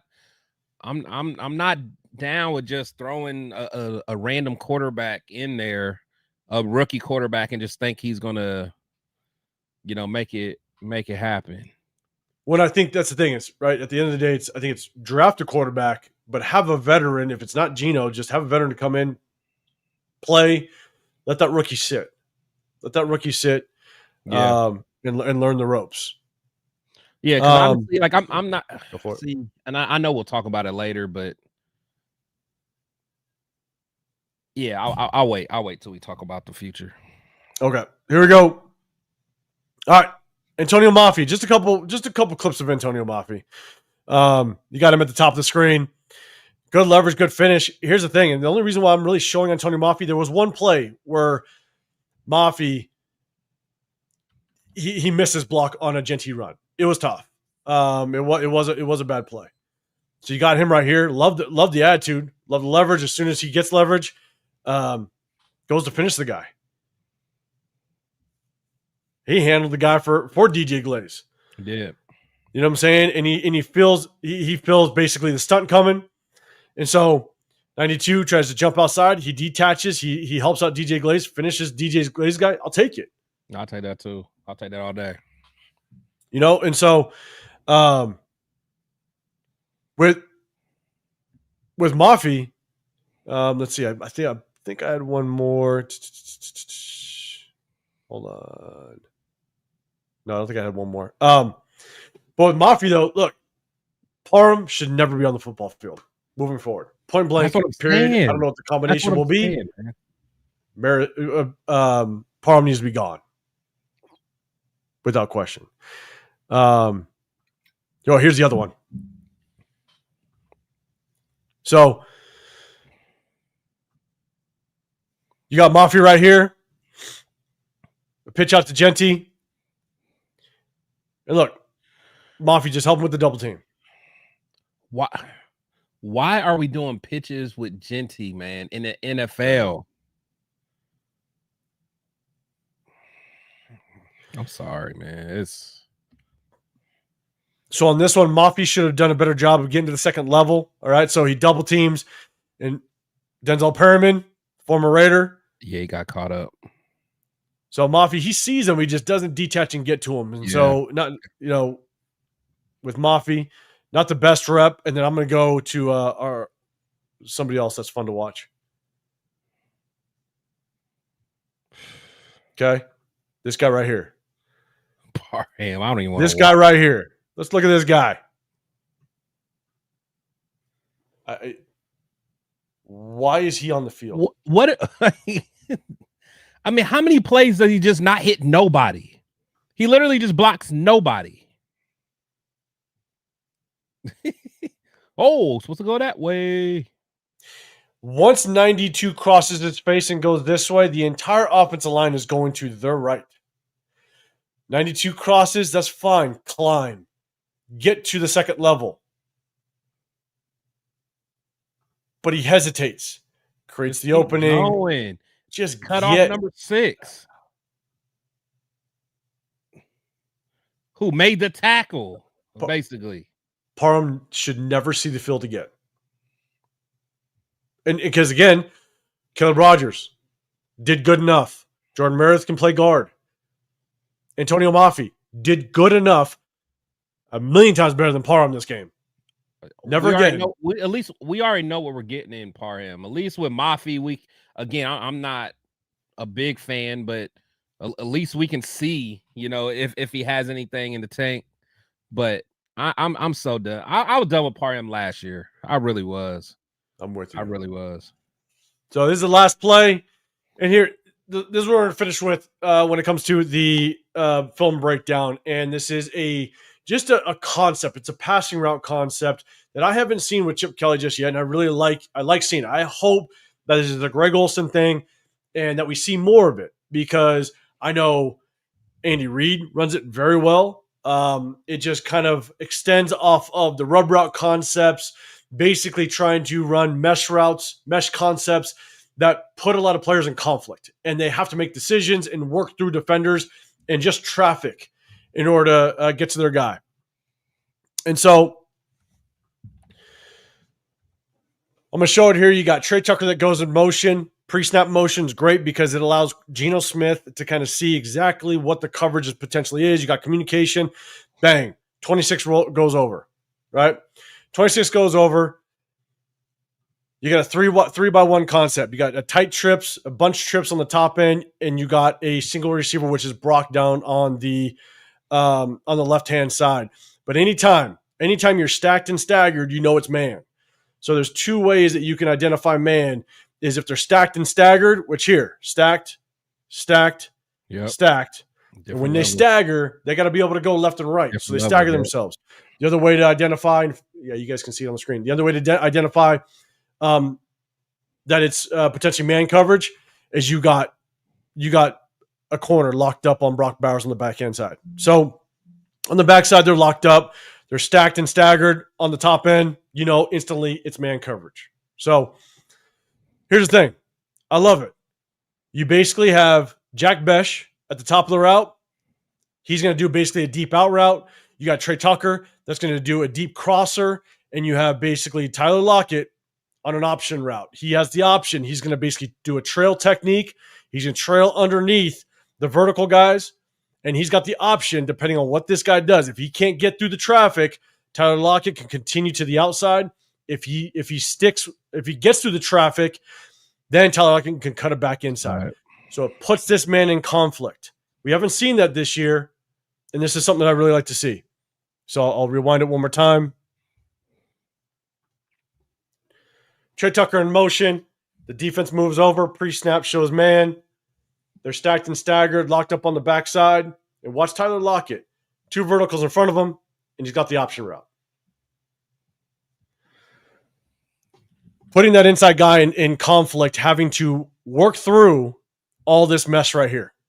He's got to work through the corner plus both of our receivers. Lockett read it perfect. He committed outside because Lockett basically committed to the outside release, forcing him outside. He saw that he committed. He bends it back inside, wide open, in man coverage. You beat it all day. Yeah. So I want to see more of this. If we could see more of this, I think we can find some success. It's quick hitters. That means that Geno's not holding on to the ball a long time, which means that it takes the pressure off the offensive line a little bit. It's something we haven't seen all season long, and it's definitely something I'd like to see moving forward. That'll definitely help. Without question, I see Severe's comment. God damn it, Severe. I like that. Bang. If Lockett is locking in the old man and he keeps his feet, bro, continue this thing up the seam.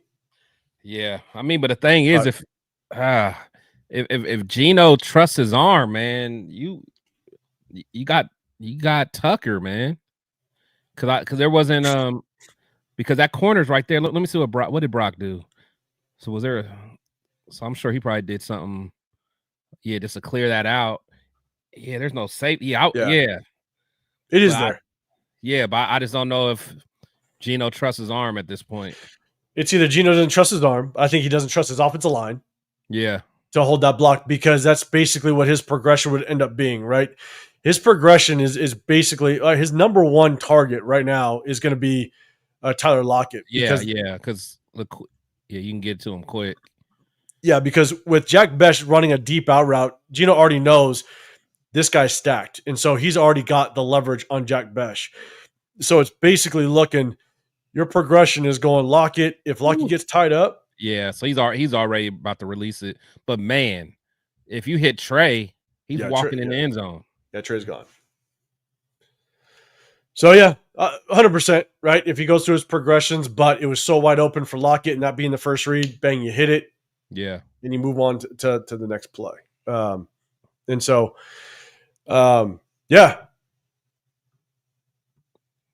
that's it. Chris, man. Why do we do this to ourselves, man? I don't know.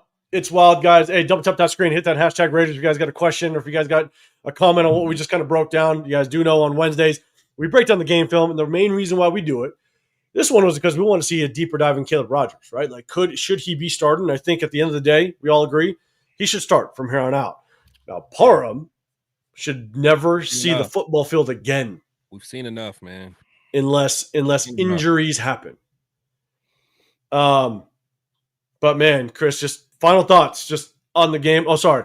Last thing we do is we got to figure out who we want to keep in the off season, right? So we break down game film and we try to prioritize certain guys so we don't have too many holes that we need to address going into the off season, free agency, as well as the draft. So who do we want to prioritize? That's why we break this thing down, even though we're not making playoffs, seasons in the bag. So final thoughts, man, on game film and chat. Hit that hashtag Raiders. Let us know if you got a comment. My final thoughts is everyone in the chat. We're doing a start 'em, bench 'em, cut 'em, just because I feel like it. And I'm asking 805 right now, and then I'll answer the question. Yep. Start 'em, bench 'em, cut 'em. Parham, Cody Whitehair, or Alex Bars. Let's go. Let's go. Let's go. Let's go. Holy shit, you threw Alex Bars in there. Give me that, and then I'll answer your question.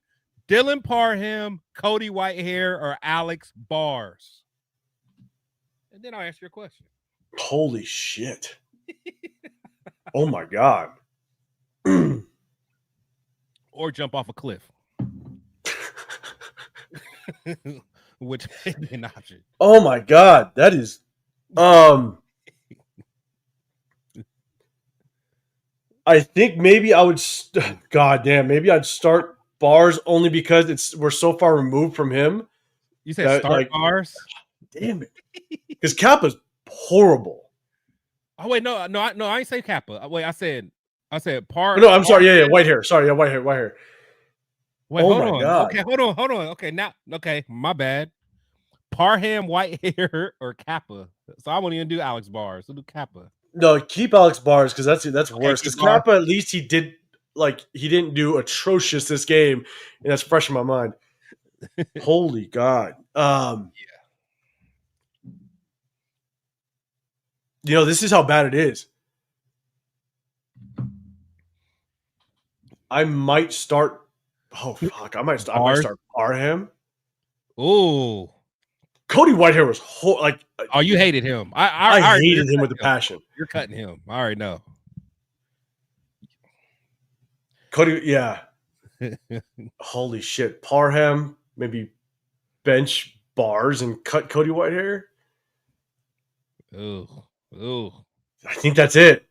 That might be it. Like it is bad. That's bad. It's God bad. Damn it.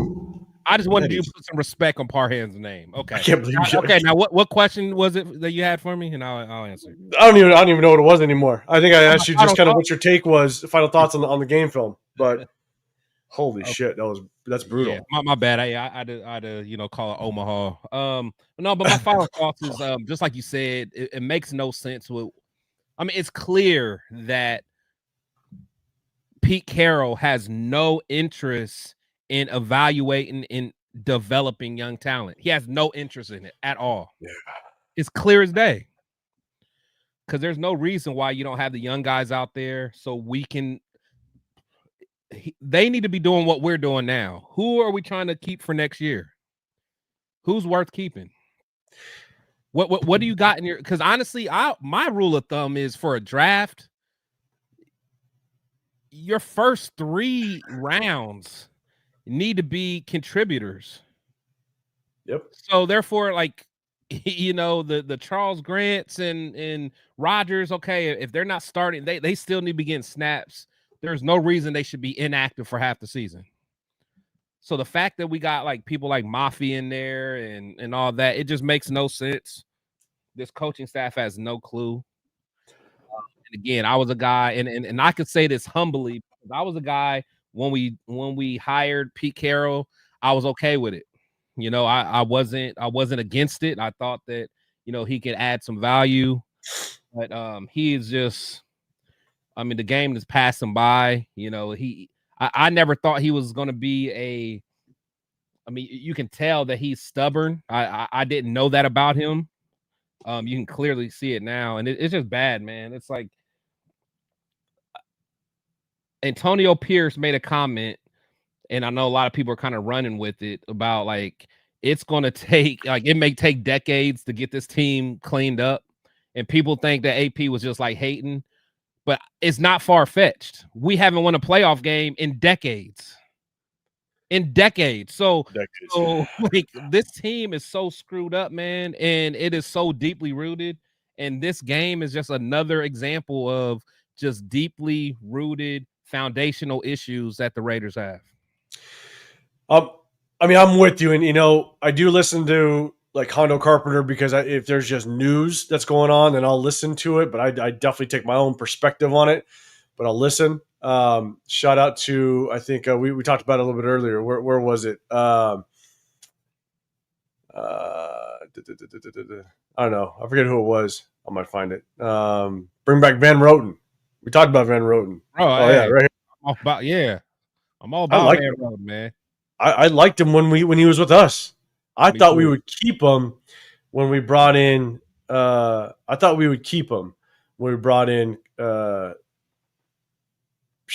coordinator with AP. Who? Getsy? Getsy. I thought we'd keep him when we had Getsy. Like I thought he was good enough. Again, it was one of those where don't let him go because you don't want to have to trust so many needs. But Getsy had that Cody Whitehair experience. God fucking damn, you had to mention his ass again. God damn it. So yeah, I'm with you. And I'm with you in the sense that at least, and I think a lot of people could have maybe agreed that whether you thought Pete Carroll was a long-term answer, well, he's 74 years old. He's not long-term. Yeah. But you thought he was going to bring in something to this locker room that was like stability or like, right? Like, yeah. You know what I'm saying? Like just something that is like you're saying, stability or just try to maybe get us in the right direction, right? Show some of these younger players that have been in this locker room for quite a bit. This is kind of how it's done a little bit. Would it translate into a bunch of wins? That remains to be seen. But I think the biggest thing is like we didn't know that this much dysfunction would go on under Pete Carroll. Like this dysfunction we've seen since the Christian Wilkins stuff is wild. Yeah. We could wrap up a list of 20 plus of things that have happened this season that just doesn't make any sense. And you're sitting there going, how the hell does that work? Yeah. You know? Yeah.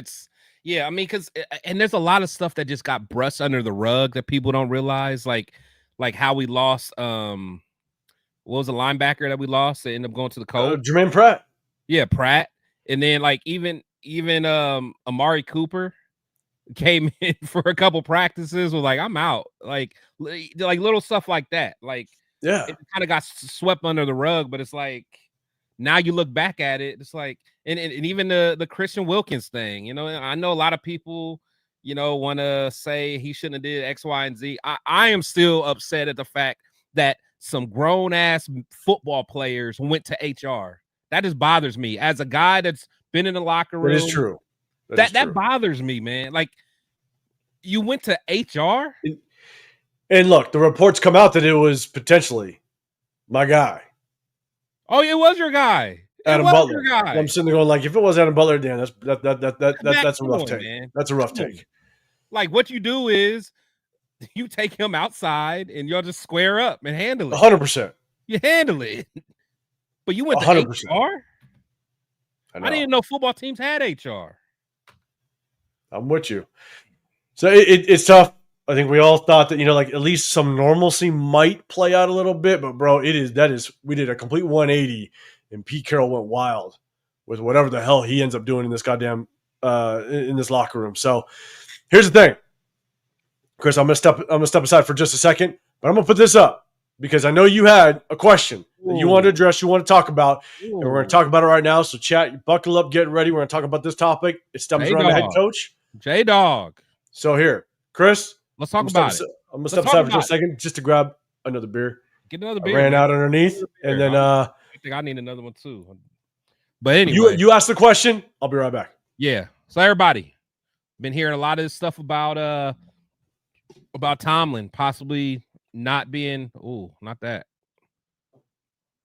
We'll see. Okay. Can't give me control of nothing. All right, there we go. But how would you guys feel about Tomlin coming to the Raiders? There's a lot of talk about he's on his way out from the Steelers. What do you guys feel? My boy Q said no Tomlin. What do you guys feel? How you guys feel about Tomlin? One thing about Tomlin, man, he's a well-known leader, man. He's not necessarily an X's and O's guys. So, two-part question. Would you guys want Tomlin? And what type of coach do we need? Do we need an X's and O's guys? Do we need a leader? What does this team need? Let's see. He said, unless SpyTech won him. Okay, I feel you. Salute to my boy Cheeto. He said we went from not wanting Sanders because of the circus to having Pete become the ring general of the circus for sure.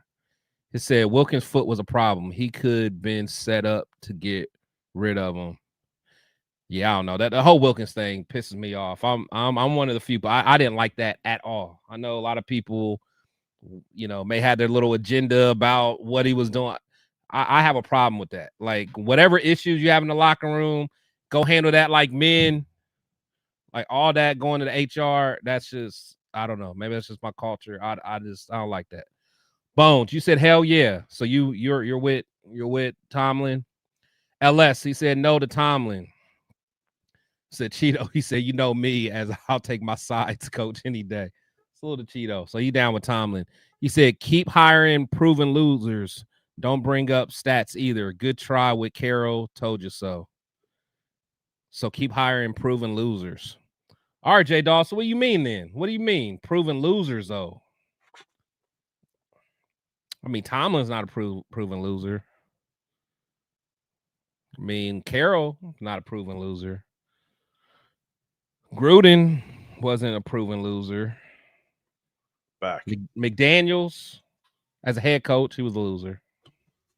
But yeah, I got to understand what you mean, J Dog. But he said, I doubt Tomlin will want. No, that's for sure, Sacktown. Like, I asked this question just curious, but as Tomlin being someone from a well-ran organization, he's probably going to want a lot of assurances before coming to the Raiders. And I don't think Tom Brady is going to be willing to give any of that. I don't think Mark, so I don't know. So let's see, I'll take Tomlin over Pete any day. See, but again, I don't know. Is that coming just like hindsight's 2020? Like now, we wouldn't want Pete and we want Tomlin. I don't know.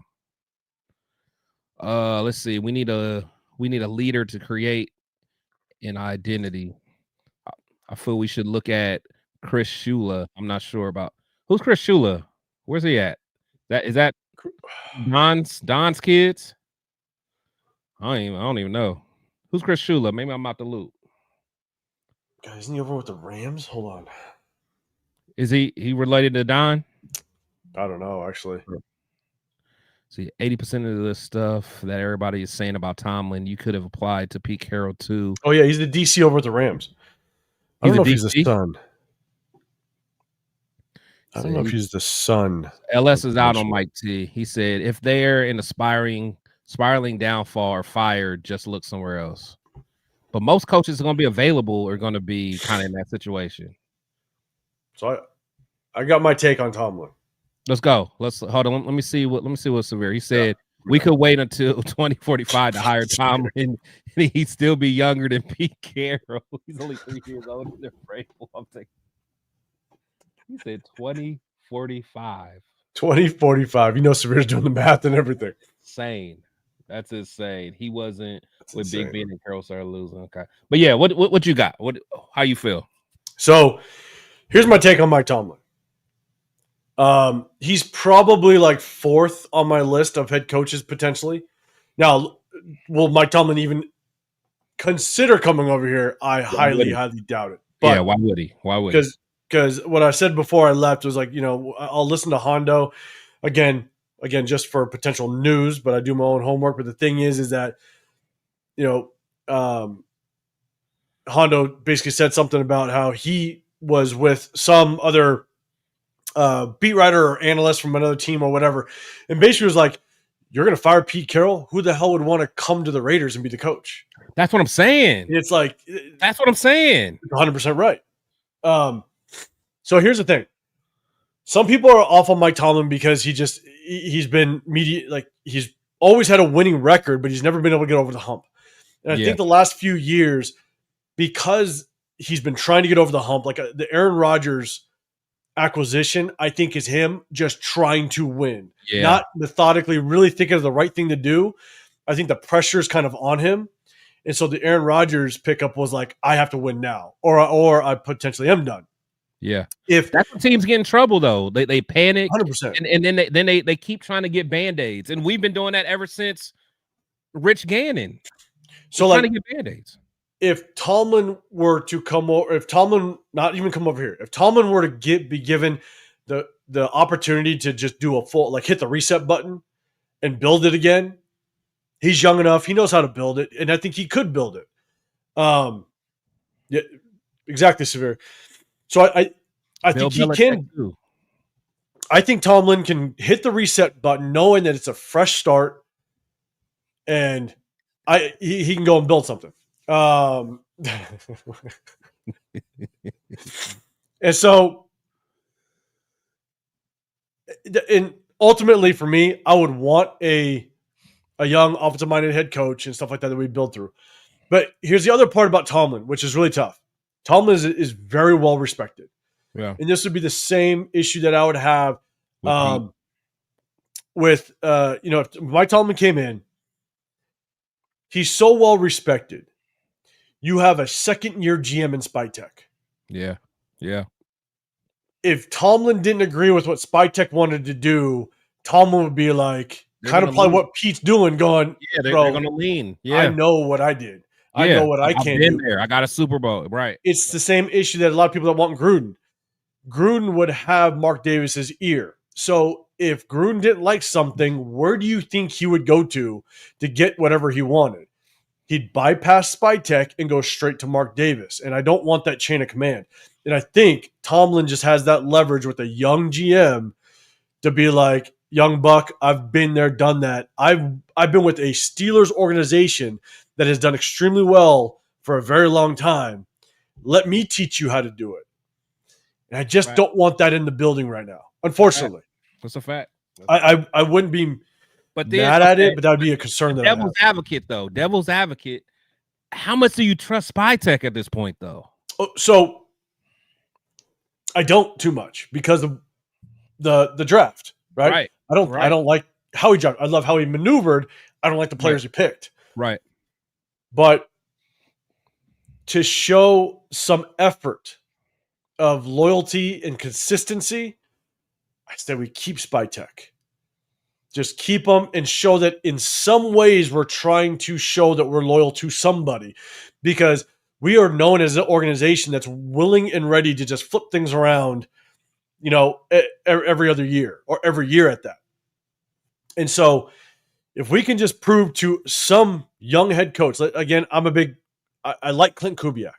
Yeah. If we had any shot at Clint Kubiak, then even if it's like a Joe Brady or a Matt LaFleur, right? If it's a young guy, you have your GM, just give the head coach 3 years. Just give him 3 years. Spytek, you picked your guy, you got him. Let's rock this thing for 3 years and just see what happens. I could care less if we're 2-15 next year. I'm with you. If we're just trying to put the effort in to go in the right direction, I'm okay to sit back, enjoy a couple beers, and be like, all right, let's try to trust the process. Yeah. No, and honestly, like, I can't say there's anyone out there that I trust, but like, to me, it's almost like we have to do kind of like what Mark's vision was with Gruden. Like, you almost have to like guarantee a coach, like, look, good, bad, ugly, I'm rocking with you, and I'm gonna give you an opportunity to build this thing up. It might be ugly at first. The fans may be pissed, but I'm letting you build that thing up. But the thing I'm scared about is all these hot names you may be talking about, like Kubiak and all those guys. I think they're going to kind of be like a Ben Johnson, where they're going to want a lot of say in their roster.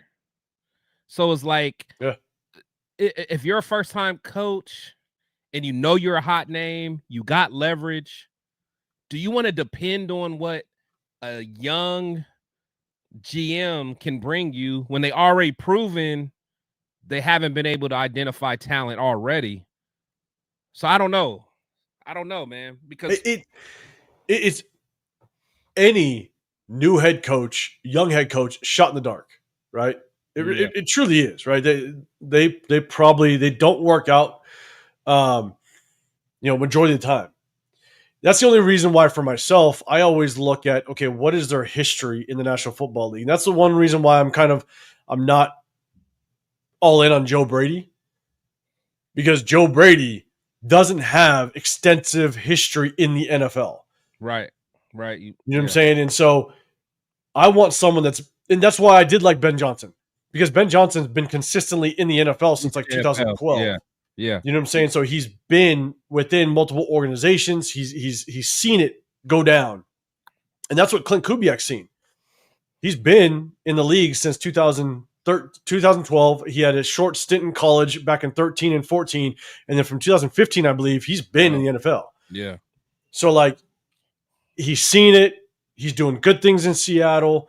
He's been the OC 2 years in a row. He's been under Kyle Shanahan as the passing game coordinator. So I'm like, if you at least have the history and the resume, I'm willing to take a shot. And obviously, this is as an outsider looking in, but it's a young head coach. It's a young GM. Maybe Spytek needs to work the kinks out a little bit. I don't know. But in the effort to just show some consistency and kind of wipe away that stain of that organization that constantly just rips through coaches day in and day out. No, I agree. I'd be willing to go young, stick with Spytek, and just be like, roll with them, and let's see what happens. What is it going to hurt? We'll just keep rocking the way we've been for the last 20 plus years. No, I'm with you. The only thing that scares me is like, cause I know the thought of having like this youth movement and having like just brand new ideas, guys that are new, but it's like, man, our organization, and again, I'm not saying that the old way worked, because it's clear it didn't, but you look at Tom Brady, who is essentially the director of football operations. I mean, you can call him whatever you want, part owner, but he's pretty much the director of football operations. Brand new, never done it before. You got I know there's, we got some other guys that's in there, and then you got Spytek. He's about to be a sophomore, brand new. Then you want to bring in a brand new head coach. And then a lot of you guys want to bring in a brand new quarterback. It's just like, man, that's a lot of just learning on the go. And again, it could work, but it's like at some point, man, we also need a good mix of people that's been there, done that. Hey, I've seen this before. This isn't too big for me. So I don't know. It can go either way, but I don't know. But like you're saying, right? It's you go with the young head coach. It's always a risk. It is, because they've never done it before, and you got to give them time to figure it out, work the kinks. That first year is going to be a massive learning experience. So when you go with a young head coach, you never know if it's going to be the right or wrong answer. It's just the vision that you potentially have of having a young offensive-minded head coach, and you're in position to get a quarterback, and you marry the two, knowing that that's kind of how the league is going. Wouldn't be mad at that process. No, I'm with you. I'm with you. But like it works, but then sometimes it doesn't. It doesn't a lot too, man. That's like, I don't know. So imagine this though, because another guy that's fairly high on my radar, and he'd probably be third. I'd say probably third on my radar is Brian Flores. Right. Let's see. Now we're talking. Now we're talking. If we couldn't get a young offensive minded head coach, Brian Flores has all the experience that you need. A former head coach, you know what I'm saying? Like, got screwed over in Miami. Yeah. He's been a coordinator for Yeah. years. He's doing well over at Minnesota. Yeah.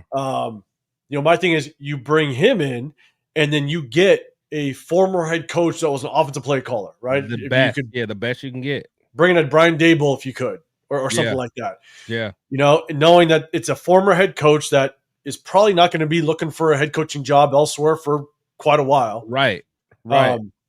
And you get a defensive-minded head coach in here. Like, that would be that. See, that's more that's in line more like what I would want, honestly. Yeah, someone that's been there, and then because originally I was like, man, I would like him, and then potentially like a Mike McDaniel, but I'm like, those two would never mesh because Mike McDaniel was the one that took his job, so that would never mesh. But a Dable, even a lot of my fellow Ohioans probably would think we're crazy, but Stefanski as an OC. Hey, so there's my 648. Oh, it's a couple minutes ago. What up, C? So there's my guy. I coached with him in Texas. Oh, nice. Yeah, what up, coach? Hey, we break down game film. You know how I do it. Nice. Yeah. But yeah, I'm thinking like even someone like a Kevin Stefanski potentially to run the offense. He's been bad in Cleveland. But I remember him in the Vikings. He really got them going, man. Some people are just better as a OC.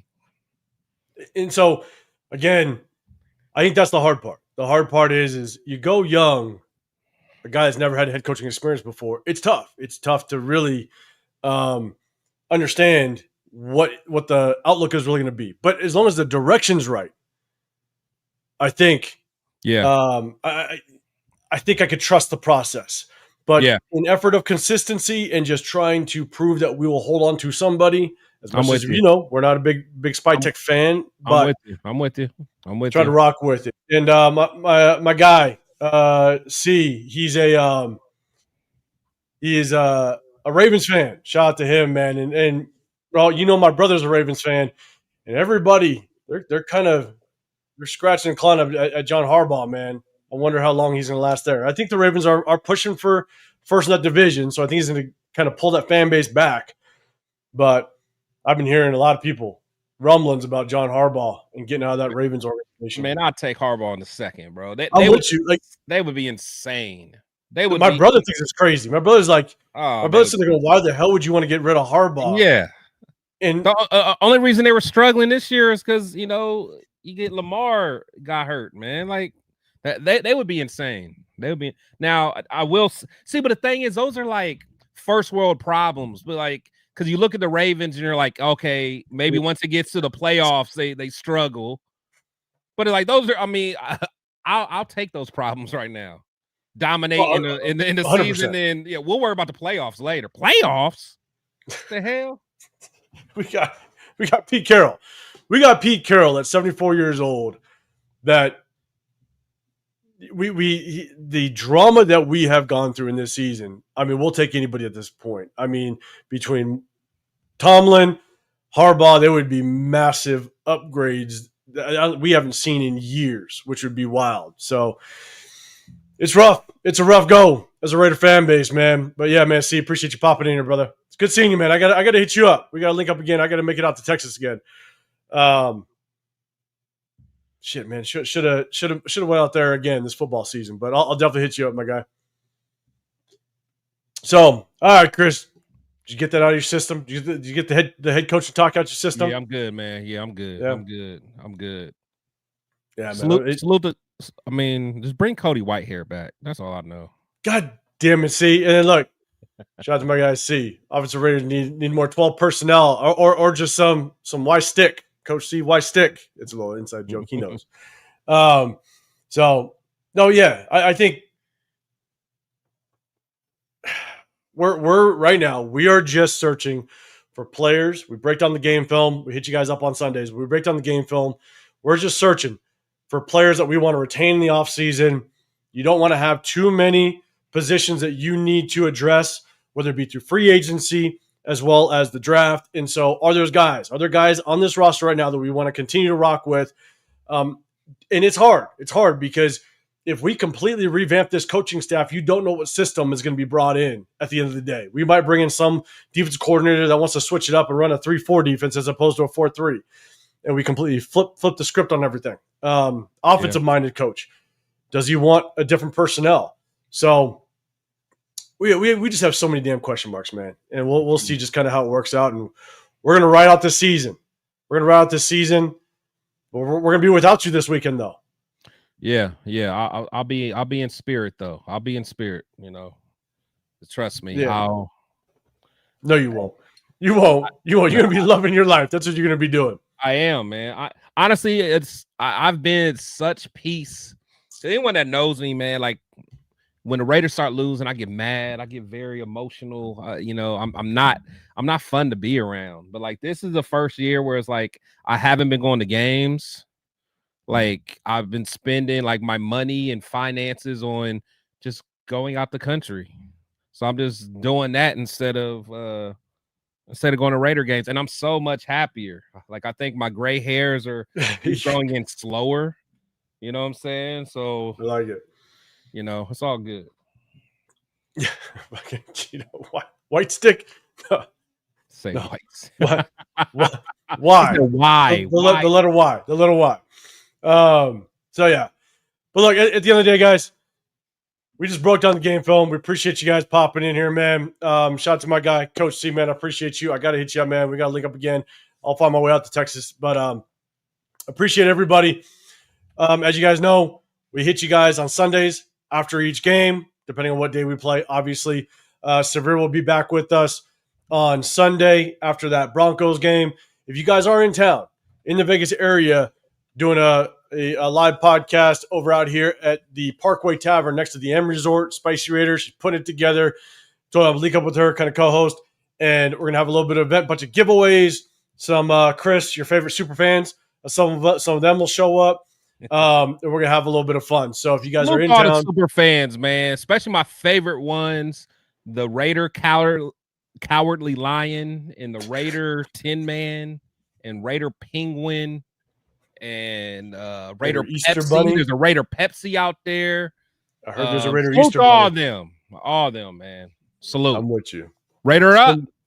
It's gonna be fun. But if you guys are in the Vegas area, Parkway Tavern next to M Resort.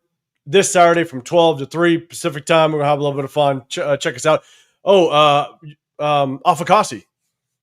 He's still in town. He's going to be there. So I'll actually be able to meet Afakasi, which would be cool. So you know what's awesome? You're going to meet Afakasi before you meet Raider Rundown. The AI. About that. Just think about that. I'm thinking about it. And shoot, Leo lives like down the street from Rundown. Still hasn't seen and he met Afakasi before he met Raider Rundown. Definitely. That's some shit to talk about without a question. So look, guys, we appreciate you guys. Hey, if you guys can, double tap that screen. Just hit the like button, hit the sub button. We rock with you guys on Wednesday nights. We break down the game film, but we also hit you guys on Sundays after the game, and we have a little bit of fun. So we appreciate you guys, man. Chris, let them know what you do with Dub on Saturdays, and definitely shout out that show, man. Shout out to Dub. Yeah, salute to my boy Dub Raider, man. Make sure you guys subscribe to my boy Dub Raider. That's my brother. I do a show on his channel with a video that we do every week, man. Go ahead, run it up, man. Hit the, subscribe to him. Hit the like button on the videos that we do. It's called the Raider Nation Weekly Wire. We just it's a quick show, little 30-minute video that we do. Just kind of talk about, different aspects of the game, just different topics, stuff like that, man. So show Dub some love, man. He has a lot going on in the Raider Nation, hardest working man in Raider Nation. So you make sure you do that. And of course, you always catch me on the with my brothers, man, the Raider War Room, talking this trash. I'm the one that's always drinking the beers and listening to my brothers, man. 805 Yeah, 805 is the, he's the X's and O's guy. Severe is the articulate one, and I just say whatever the hell's on my mind. So salute the chitlins and hog maws. I had a good Thanksgiving. I love it. And you can't forget. There's got to be a Raider Michael Jackson out there. Oh, there's got to be. Oh, there is a Raider. Is there? Oh, yes. Jesus Christ, that's wild. Yes, that's wild. Yes. Yeah. I love it. And I think where's the draft next year? Because Jeff said the 2026 draft, he's out there. Is it in Cincy? I don't think it's in Cincy. Is it in Cleveland? No. Did they have one in Cleveland? They had one. I don't know where it is. I don't know. Jeff, real quick, where is that if you're still in here? Pittsburgh. Oh, Pittsburgh. Oh, you know what? I am going to that one. I am going to go to that. I am going to that. Come on. Yeah, one of my homies, he's locked in there. And yeah, I'm going. Goddamn Raider for Breeze. Hey, if y'all want to come out too, we can get the Raider War Room popping. Okay. All right. Here we go. LS, yes, greatest chat in YouTube history. 100%, man. We appreciate it all. Pittsburgh, I'll book that ticket. I'm down. Hey, if you want to roll out Severe, we're gonna get it together. We're gonna have a little bit of fun. Pittsburgh, we'll kick it. I'm down for that. Hey, so that's the draft, April, Severe. Right? Yeah, the draft. Shit, yeah. Chio, hey, Leo likes going to drafts. Oh, come on, Leo. Leo will probably be there. I mean, let's do it. Truth be told, actually, no, I ain't gonna put your business out there, Cheeto. But Cheeto, here's the thing. Leo knows. If JT the Brick is there, Leo, then yeah, I'll go so you can get some more YouTube shorts with me. Just completely disappointed in JT the Brick. God damn it. So we're going to have some fun, though. But, guys, look, we're going to get out of here. We appreciate you. Appreciate everybody that rocks out with us in the Raider War Room. You guys know what it is. I'm 805 Raider. My channel is Real Talk, Raider Nation, man. We appreciate all of our subscribers. Appreciate all of our members. We appreciate the super chats that we're throwing out there. But, guys, go check out Severe, too. Check out Severe. He always holding down, causing trouble, man. So make sure you guys check out my boy's page as well. 100%. And it's April 23rd. Before you know it, you're going to blink, and the draft is going to be here, which is wild. So we're going to have a little bit of fun. But after this, guys, make sure you guys go over. I think Jeff and Leo and Jay, they're all going live.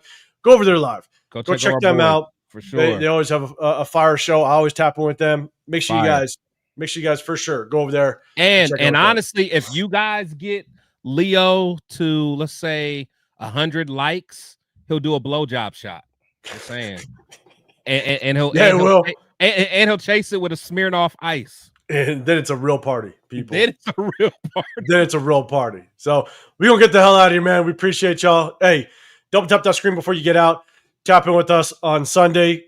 Shout out to Chris. Going on vacation, man. Enjoy it. Love it. You'll be back with us when you get back, fresh and ready to rock. But we're going to have a little bit of fun. So appreciate y'all. Have a good evening. We'll see you on the next one. We out here.